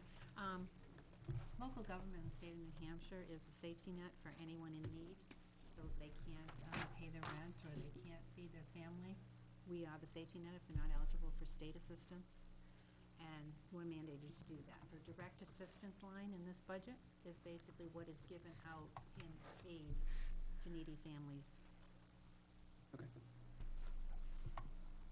So if they don't qualify for the state, how do they qualify here then? I mean, so it doesn't matter what, They could qualify here. In state, you have to meet certain criteria. like income? Income here too. Income and Oh. assets we look at. Right. But you need to, in the state aid, it's categorical assistance, like what's it called now, TANF? Yeah. So you have to have a family, or you have to have a child to be eligible for that, or you have to be elderly or disabled to receive state assistance. Was that a hand, Paul? No. Okay. John, and then over to Guy. That 43,000, that's it, wait a minute, 43. Yeah. Yeah, 43,000. That's all designated to use for someone in need. Correct. This has nothing to do with the administration of giving No. this money out. Guy? So the direct assistance, this is kind of a crapshoot, because we've only spent, you got 43 in the budget, we've only spent 19, but last year we spent 50. Mm-hmm. So It's a 51. there's no way to really gauge what we're going to be hit with, right? It's But- tough, and we're approaching now one of the most difficult times of the year once you start to get into heating season. So it's an So- educated guess. So if we look at the Base it on experience. month to month Okay. last year, would you say that 50% was dispersed in the last 3 or 4 months? Last quarter is usually Last highest. quarter is so that's where So we're this kinda headed. 19 could be misleading. That 19 could be doubled Yep. in 3 months. It changes drastically every Yeah. month, and based on what I've seen going through the warrant the last few weeks, you'll see a big change in this number coming up. Sure. And we try to use the other programs first. We send them to fuel assistance. which is an excellent program, but when they run out of money or they don't qualify, they may come here. John? Is there an amount that we need to have on hand? Because some towns may not have this much, and some towns may have more. But the folks that I know that work in the similar, in the similar job of taking care of this assistance for towns, refer most of their clients to, or people to, Southern New Hampshire Services. Is that, We do that too. you do that also? But is there an amount that was, so do we need to have this much on hand? Or if we didn't have this much on hand, would we still send them to Southern New Hampshire Services for assistance? We use all other assistance available before we use local tax dollars. But you have to pay out. But you have to, you're mandated that if they need it and they're eligible, we have welfare guidelines that we follow, and if they're eligible, we must assist. Is that If you don't have any. is that despite the appropriation? Yes, Yes. yes. Yeah, if you That's the overspend bad it, you part. have to overspend it. It's not like Halloween where you can shut the light and, sorry, we ran out. Giving out little yellow sticky slips, come back next year, I'll give you 2. Further questions? Human Services? PEG TV, next page. Ivan? Yeah, I'd like to make a comment. We as a group, we've talked about how Parks and Recreation give a pretty good bang for the buck. I mean, they do a really nice job. And likewise with the library. We recognize there's been a huge amount of growth there. And again, there are cases, like with those 2 examples, where we wouldn't necessarily want to cut. You might want to add. And I think this is an excellent case can be made for PEG TV also. Because in the last year, if you notice, we've had a tremendous upgrade in service. I mean, One other thing I want to really try to get to, Ivan, I'm sorry about cutting you off, but I want to save the debate for the debate. We have the 2 ladies here. If you have a question Well, it on would some be- of the numbers, No, I let's saw hit- their increase, and the question would be towards the selectmen, why it was cut. So I wanted to defend the. That's a good question. Mm-hmm. So, Yeah, there was a cut in The only wages. thing the selectmen cut was wages. Did we eliminate somebody? We had a reorganization this year, and this reflects that reorganization. So we didn't eliminate? Well, Andrew's with us now, as you notice, and he was a volunteer, and now he is paid. So he took over another Well, position. he wasn't a volunteer. We've had 3 ABLE people who've been paid from the ABLE organization. We've been getting 40 to 60 hours from ABLE, so they're not volunteers. They've been paid They're not paid Well, by tax dollars. yes. by our tax dollars. Right. By our tax dollars, correct. Somebody else's By our tax local tax dollars. But I mean, my point is, we've talked about, we don't want people to lose portions of their income, but I mean, that is in fact, in order to absorb these incomes, people have given up hours of pay and added more pay. And I think in a situation where Comcast gives to the general fund $250,000, and some communities use that money 100% for their PEG access, and we're taking 190,000 of that for the general fund, and just throwing crumbs, I think, to PEG TV, and for such a tremendous return on investment. So can I ask this question?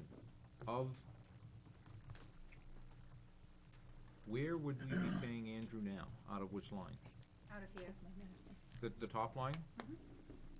How did it go down? So, it didn't go down. It went from Somebody 4218 else's salary went down. 41054. So there are more hours, or the same number of hours, but more people because we picked up them, There's still 3 people. still 3 people. So somebody's hours must have been reduced in order to come to that number. Do we know that? Yes. Yeah. I think the question we need to ask is, how was it, How many How hours? was everything reconfigured? Someone is no longer doing outreach. The PEG TV opted for a videotaper at these meetings rather than doing outreach. What's outreach? There was an outreach position in the budget. Okay. does the same thing, or I don't understand, because it says outreach, but I don't understand what, to me, that's going out and Yeah, trying they to were sell reaching out something. to Right, try to get soliciting. more volunteers into the GTV Ah, organization. okay. That makes sense. Okay. Because we have paid personnel, we don't need someone to, okay. And that's where the difference lies. Mhm. Pretty much. And the frozen wages, so this, Okay. like every other department Yep. in town, reflects frozen wages. Okay. From what we're currently doing. Go to John. If we were to fund, out of the 190,000 left over from the stipend from Comcast, let's say we increased PEG TV, their budget, and we gave and the general fund received less out of the Comcast stipend.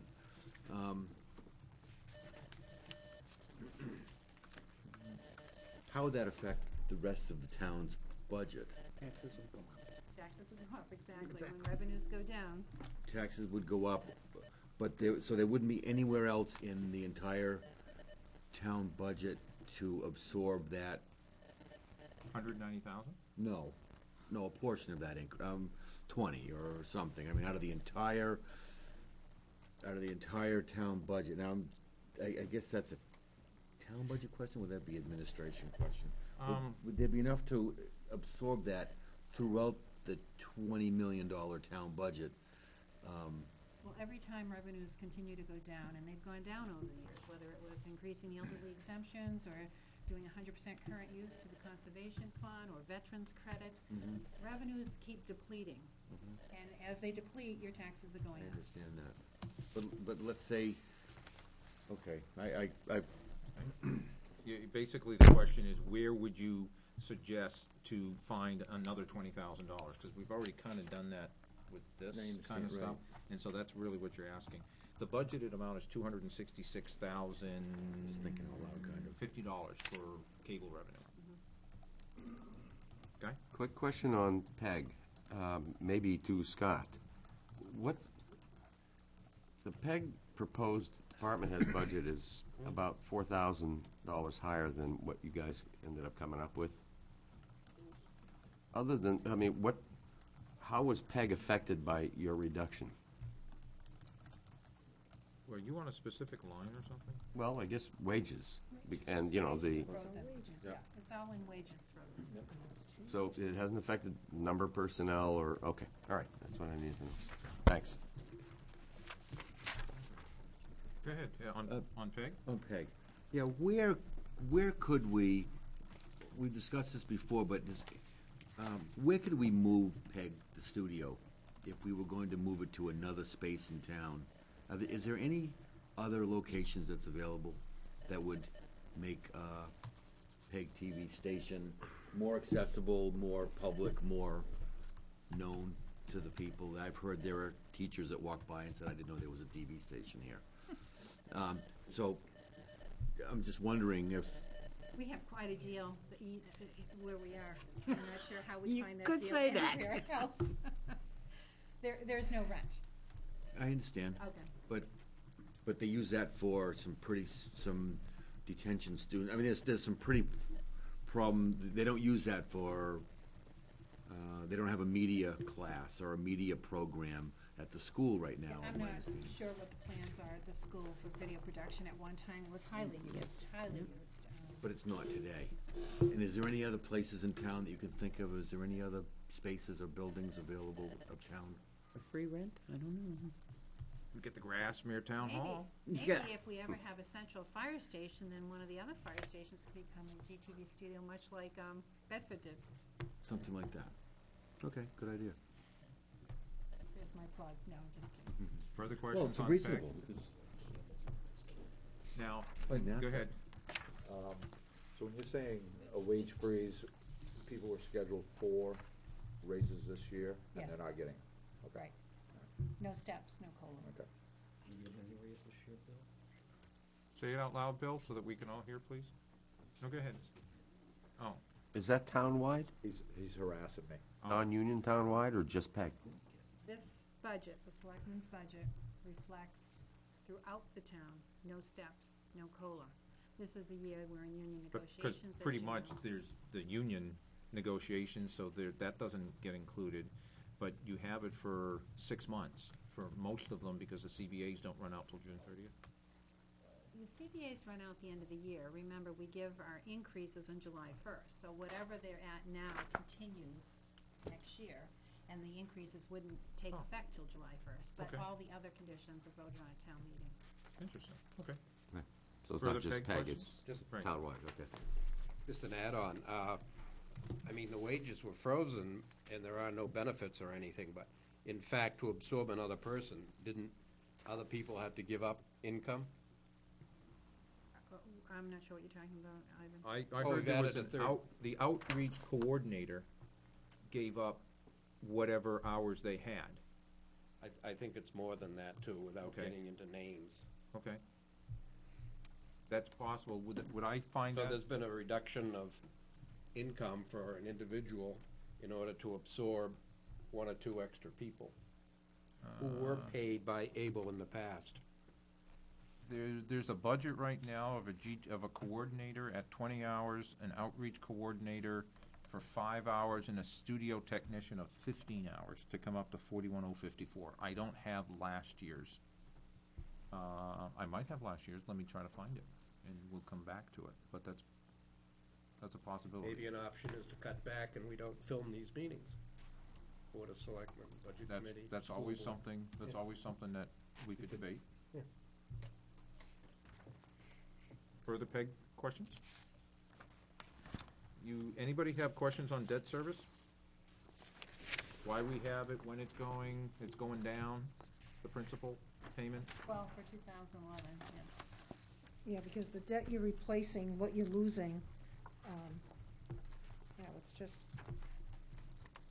you've still got some long-term debt till, I think, the year 2016, 2017 landfill.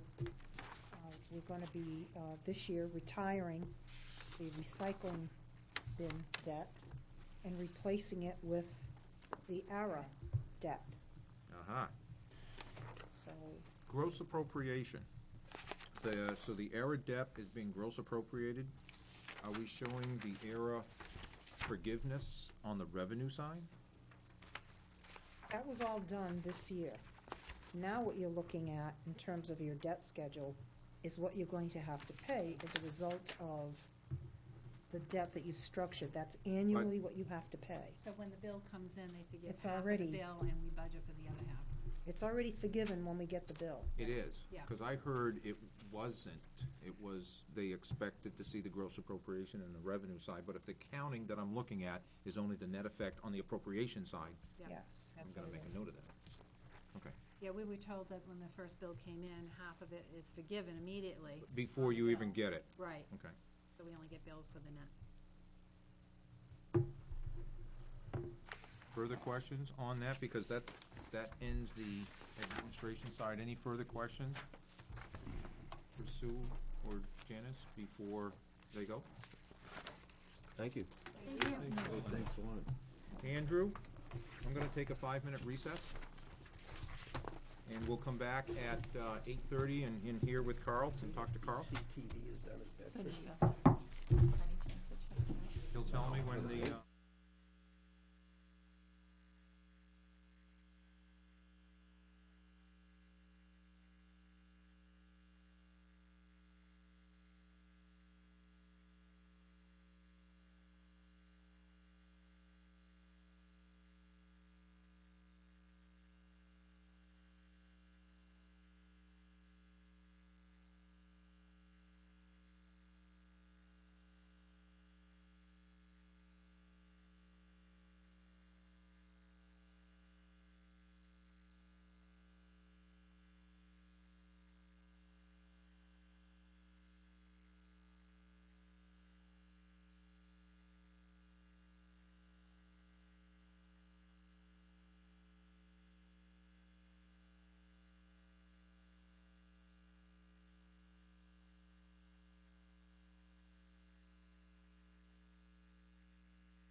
If anybody was watching, they could actually see me counting down. But we are back, and we are welcoming Carl to the table. Thank you for your patience, sir. No problem. And we should be able to turn to tab 1. And just like everything else, do you have a small presentation you wanted to give to us, Carl? Start with questions, work on what you would do to obtain the 10% reduction from a 2010 appropriation. You know, what I'm handing around is basically the memo that I shared with the selectmen when they asked us to look at the same thing. I guess what I want to throw out by way of presentation is simply a caution. One of the things that's starting to alarm me as I get my hands around our current budget and look forward to next year, I clearly understand, as do the folks in my department, the economic constraints on the taxpayers of this town. But what I'm fearing and what I want to be cautious of is, you know, sometimes you can be penny wise and pound foolish, and a lot of the things that Public Works does, dealing with infrastructure, our equipment is large equipment. Most of the stuff we do is very expensive, but it's the kind of stuff that if you wait until you have an imminent failure, it's way more expensive. Just a couple quick examples of that. Last year, we put forward the 10-wheeler and the garbage truck as a special article. That didn't pass at town meeting. I ran a budget report on that backup garbage truck that didn't get replaced this year, just out of curiosity. We had about 600 hours run on that truck this year, so we didn't use it extensively, but 600 hours. But we spent almost $21,000 in maintenance costs to fix things that were broke. Those are the kind of things that we deferred yet another year, that purchase.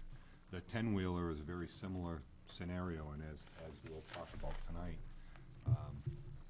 the body on that truck is essentially rotted off to the point where we're not even sure it'll make it through another winter. We know it won't make it beyond another winter. I mean, we're hoping to keep it together. It's not even to the point where we can fabricate repairs to it any longer. Guys in the shop have rebuilt it, but the body under one whole corner of that truck has failed to the point and rusted to the point where we just can't make any more repairs to it.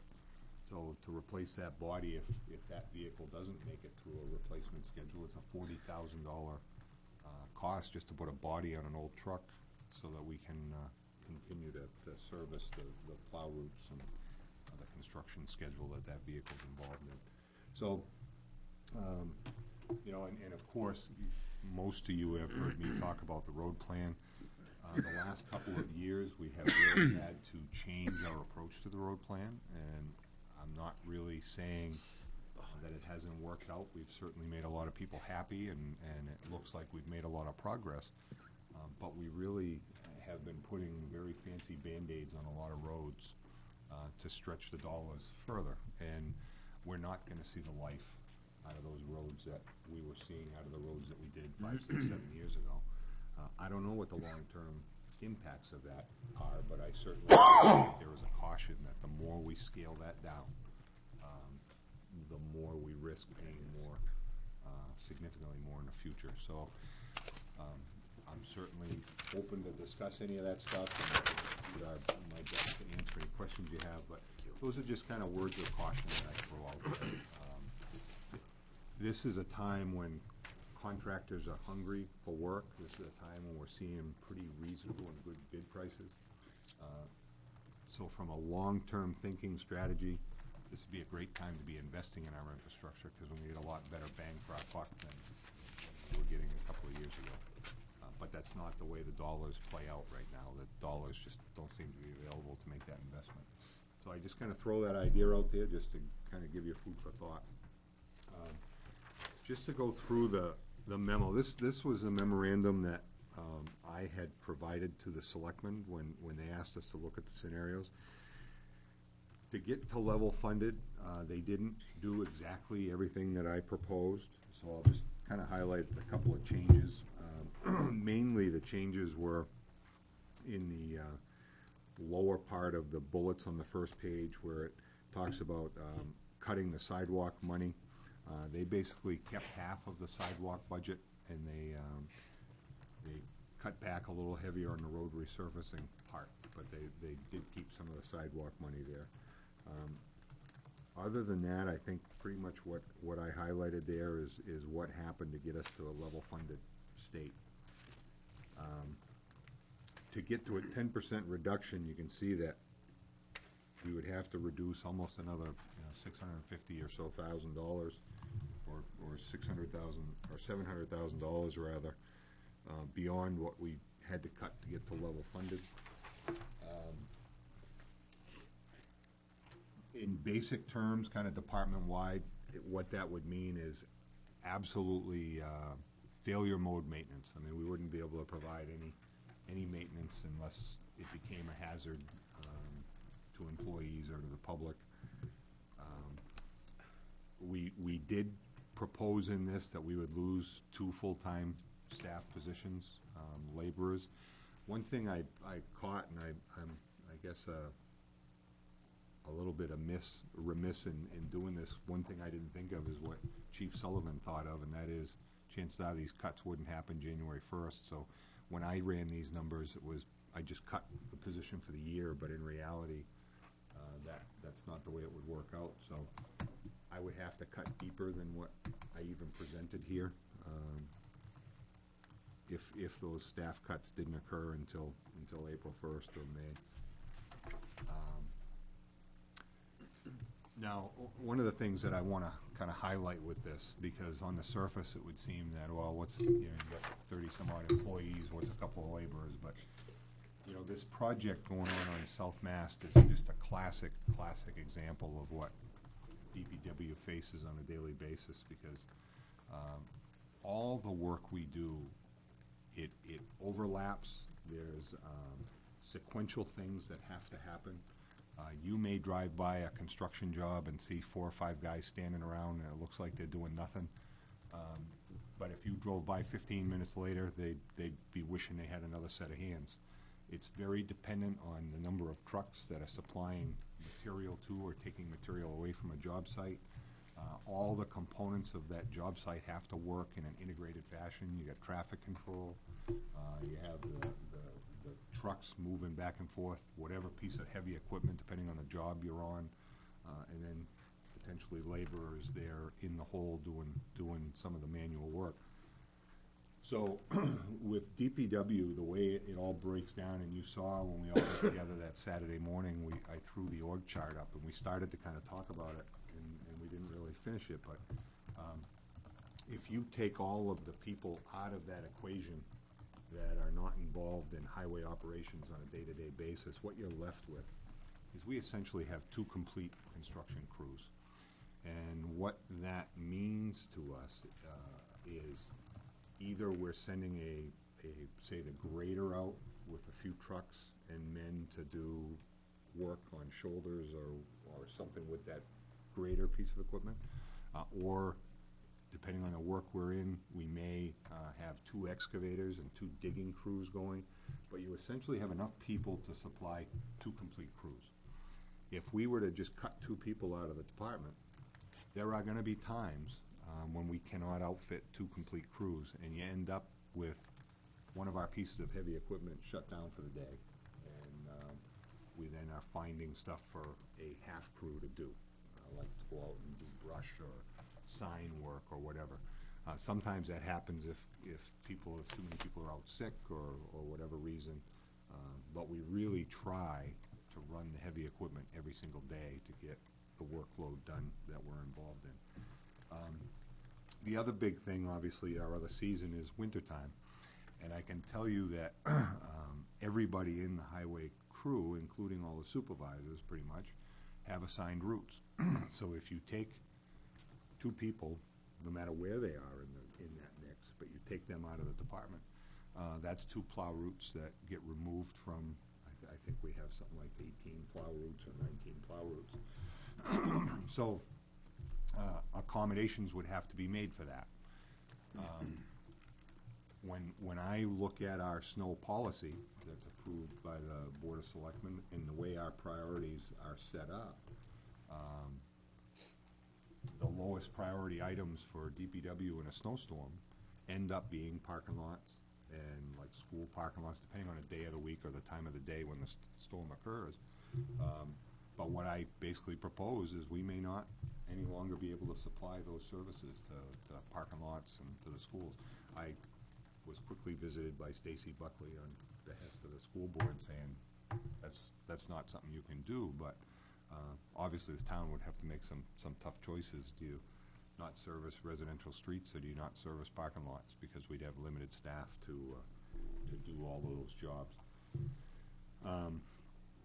And then the other big thing that the laborers are involved in that folks probably aren't aware of, the cemeteries are pretty much maintained. We have one full-time person, and then we have seasonal kids that we hire in the summertime.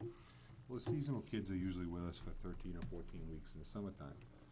Well, when does grass really grow at its peak is spring and fall. I call them the shoulder seasons. The kids aren't around to help us during those times when you got to mow the lawn the most frequently. So what happens is we end up taking some of the laborers out of highway and sending them over to cemetery for those 3 or 4 weeks in the spring and 3 or 4 weeks in the fall to help out. So again, if those bodies are eliminated, that's an area that would potentially suffer. The other thing, you go through the budget, and it's an easy thing to throw out there. One of the nice things about DPW, there's a couple nice things about DPW. One of them is you're going to pay now or you're going to pay later, because all the stuff I work on, if you ignore it, it's just going to blow up in your face. And so you're either going to pay today or you're going to pay tomorrow. One way or the other, it's going to get fixed. But the other thing with DPW is, I guess one of the benefits we have that the other departments in town don't is we're not as heavily personnel driven. We buy a lot of widgets, we buy a lot of materials, we buy a lot of equipment.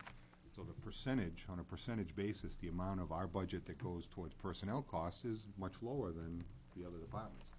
What does that mean in the case we're talking about a 10% reduction is I could very easily sit here and say, just cut the paving budget. Take the 10% right out of the paving budget.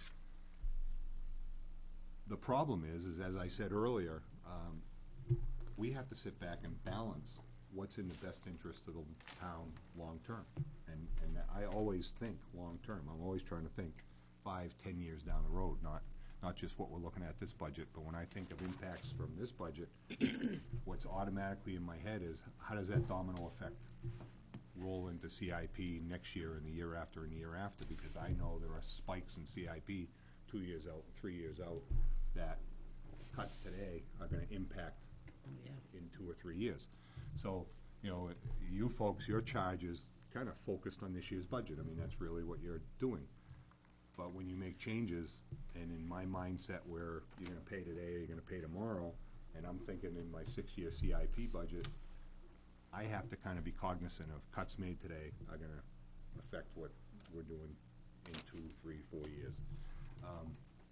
So I'm very, very hesitant, and I really appreciate Guy's comments, and I hope that the committee shares that sentiment that none of us wants to lose staff. That would be a terrible thing, because not only do these folks become, friends and coworkers, and we get to know them and we get to know their family, but they also become trained.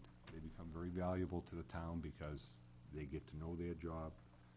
They get to know how to do the things that we need them to do with a minimal amount of supervision, and that experience is not something that we want to lose. I haven't had a lot of turnover in the last few years, and we now have a crew that is probably the best trained crew in the 13 years I've been here that we've ever had. So I don't want to end up losing staff, but you have to balance that with you just go cutting infrastructure and what's in the best long-term interest of the town. So what that gets me to is looking at the other areas of the budget. What are the other big areas of the budget that you can have an effect on? Staff is certainly the biggest portion. There's a big chunk at the top of the line. paving and infrastructure is a really big chunk, but the only other big chunk in there is overtime in the salt line, you know, what we're doing from a winter maintenance perspective. And I know last year when I talked about changing our snow policy, I was kind of criticized that, you know, it was kind of some kind of scare tactic, and it really wasn't. I think as a society in southern New Hampshire, and I'm going to cast a broad net across southern New Hampshire, we've really come to expect black pavement overnight. Or as a matter of fact, I can tell you that I get phone calls that people expect black pavement and it hasn't even stopped snowing yet. And you know, the reality is, I'm from northern New England, so I grew up driving on snow-covered roads. So to see black pavement immediately after a storm, that's kind of that's a neat thing. But the other hat I wear, and it's every sword that we wave is a double-edged sword. To get that black pavement in 24 hours, we're kind of feeding another ugly outcome, which is stormwater and chloride contamination in our streams and rivers is something that's coming right to the forefront of what EPA and DES are looking at. That whole I-93 widening project has created put a great big spotlight on salt use and on how we achieve our clean roads. So on the one hand, we want to have dry, clean pavement, but on the other hand, we have to balance that with environmental impacts of how much salt we're putting on the roads. And we're looking at alternative materials. I've been meeting with vendors, looking at other things that are less corrosive than salt. I talked to you about the 10-wheeler body. The equipment that does the plowing and the treating for us, I mean, now those trucks take a beating from the chloride, from the corrosion of that material. So there's a lot of benefits if we could find alternate materials. However, the alternate materials, as you can imagine, cost more money. So it's again, it's a very interwoven problem that we weave. For the past couple of years, driven both by budget and by watching the chloride issue as it plays out on the I-93 corridor, we have really put a lot of effort into managing our salt application. We use the Scale House. We have a program at the Scale House. As a matter of fact, DOT and DES invited us to go do a presentation to the I-93 consortium to show them how we're managing it, because we probably have a better handle on our salt use than most other communities. And what I'm hoping we're seeing is a reduction in our salt use based on just the knowledge that the drivers have of how much they're really applying, and they're able to control it much more accurately. And so one of the changes that the selectmen made was a reduction in the salt line. I'm not advocating a change to our policy. I want to see how it plays out. I'm hoping that we're going to be able to balance that with just being much more in tune with what we're using. However, as the winter progresses, we may get to a point where we're overusing that salt line, and it may raise concerns, and we may have to look at that policy. Other areas, and again, big lines that we highlight, the amount of money we're spending painting lines, we really aren't required to have fog lines, which are the white lines on the outside of roads. We don't have them everywhere. We only have them on select roads. So we could cut the white lines out in a lot of places, and that would probably save another $5,000 or $6,000. Again, cutting repair lines like guardrail, drainage, all of those things, that would become just an absolute, we would only maintain things that are a public safety issue. We would have to just defer maintenance on some of those items. The same with our equipment. We regularly budget money to recondition older pieces of equipment. We would literally go into a failure mode repair thing. And you know, one of the other areas that's a huge area in our budget is street lighting. And again, I know that this will be a public safety thing, but there's a lot of parts of our town that don't have street lights anywhere except intersections. There are other parts of town that have a significant amount of streetlights. We don't have a real good, clear policy of where streetlights should be or shouldn't be, and how we maintain the ones we have. It's kind of just done by public service when people call in. So it is an area we could look at. We could probably cut down some of those lights and save some budget. Solid waste operations is a very, very difficult area to cut. It's a very efficient operation as it is. So the changes to get down to 10% that we'd have to make, that I think as it sits now is about a 2% reduction over last year's budget, just the way it's sitting there. But to get it down to the 10% reduction, we would have to lose a part-time attendant that we have down there. He's only there a couple days of the week, the busier days. Probably eliminating our household hazardous waste program. It's about a $15,000 a year program. And we really, when I consider the bang for the buck for the different programs we provide, there's a very small number of people that take advantage of household hazardous waste. So it would be one of those things that would affect some folks, but not a large majority of folks. We have contingency lines at our closed landfill. That's one of those areas that we just have to maintain. I mean, if something goes wrong with it, it's not like you can just ignore that if a slope fails or something goes wrong. However, we haven't had any problems there for a couple of years. We do carry a little contingency just in case, but that's something we would have to let go of. And then again, the building maintenance, we would just simply have to live with anything unless it was safety critical. So, in summary, that's kind of where we would be at to get down to the 10%. So other than that, I'll just answer questions, and we can go through the lines and any questions you have. I want to start right off, Carl. You had mentioned that it would be like about 700,000 to go down. It's really 485,874. The reason is because you started with the 5,071,634, which was the department head budget, and you brought it down a little bit to get to the selectmen. From the selectmen down to the 10%, it is listed only 485,874, about $500,000. That's the total number. Questions for Carl on the 10% or where he went to get to the selectmen's budget? Guy? Sure.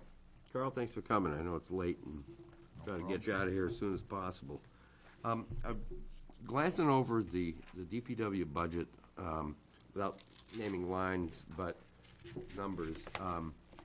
Items like drainage repairs, cold patch, bridge repairs, crack sealing, and resurfacing come to 423 some odd thousand. But that's in addition to $1.5 million on the road plan. So we're looking at that right there. We're looking at a couple million.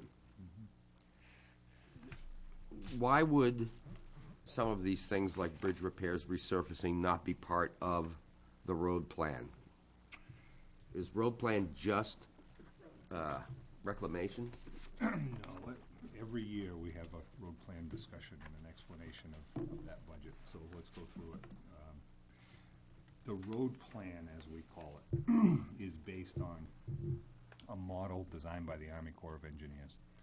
It strictly looks at pavement condition. That's all it looks at, just pavement condition.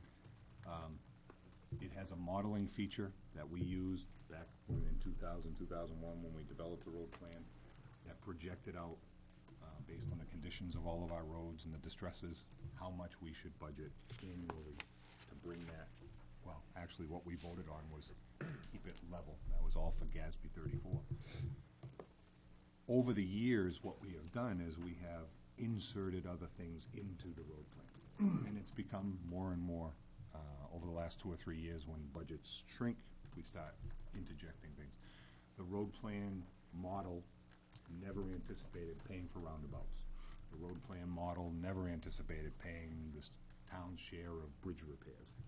The road plan never anticipated, it was a model based strictly on the science of pavement deterioration. So these non-CIP items, drainage repairs, crack sealing, et cetera, that's things that have been inserted above and beyond. Yeah, and what happened when we first developed the road plan, I kind of came in and we said, we need, and I don't know, we started at 2.1 million, and it was gonna increase 3% a year every year, and that's how the model was built. The CIP committee at the time looked at the definition of capital improvements and said, capital improvements are for new construction. We don't want any maintenance stuff in capital improvements. So we said, oh, okay, so crack sealing and resurfacing were defined as maintenance items. You're just putting an overlay or you're sealing cracks, so those should be maintenance. So we took the 2 million, 2.1 million, whatever it was, we said, okay, this much of it we'll put over in resurfacing, this much of it we'll put in crack sealing. It all made up the road plan, not guardrail and some of those other things, but those pavement-related items. The problem that was created is it's not every one of those components goes up 3% a year. Some years we overlay more roads than we reclaim. Some years there's more reclamation and less crack sealing. Every year as we add roads and redo them, it's more and more and more crack sealing. So this year we spent over $100,000 in crack sealing, but the crack sealing line's only $20,000. So I've been forced to sit there and kind of balance, there's 3 budget lines kind of to make everybody somewhat happy, but for you guys that are trying to keep your hands around the numbers, it's very difficult to manage. I'll tell you from a practical perspective how I manage it. Is I take the 3 budget lines, I crunch it into one big bucket, I create a whole nother spreadsheet where I track the individual projects, and then at the end I kind of break the bucket apart again and say, all right, this is how much. But from a real perspective, I treat it as one program. Thank God for bottom line budgets then. Yes. Okay. Then, so this is it's an inexact science in that your request this year was for $2.5 million, and the Board of Selectmen made a flat $1 million reduction. Right. So it's very inexact. How did you guys end up coming up with a even $1 million reduction and figured that that's going to get done what we need done? It won't get done what we need to get done. 2.5 would. I think what we've asked Carl to do over the last year or two was to try to give us more of a hybrid approach to addressing our roads in in terms of stretching our dollars. So I use Tibbetts Hill Road, I guess, as a prime example of that one. Did the lower part of Tibbetts Hill need to be reclaimed? Yes. Did we reclaim the entire road? No. We reclaimed portions of the road and then put a top coat on. Will it last us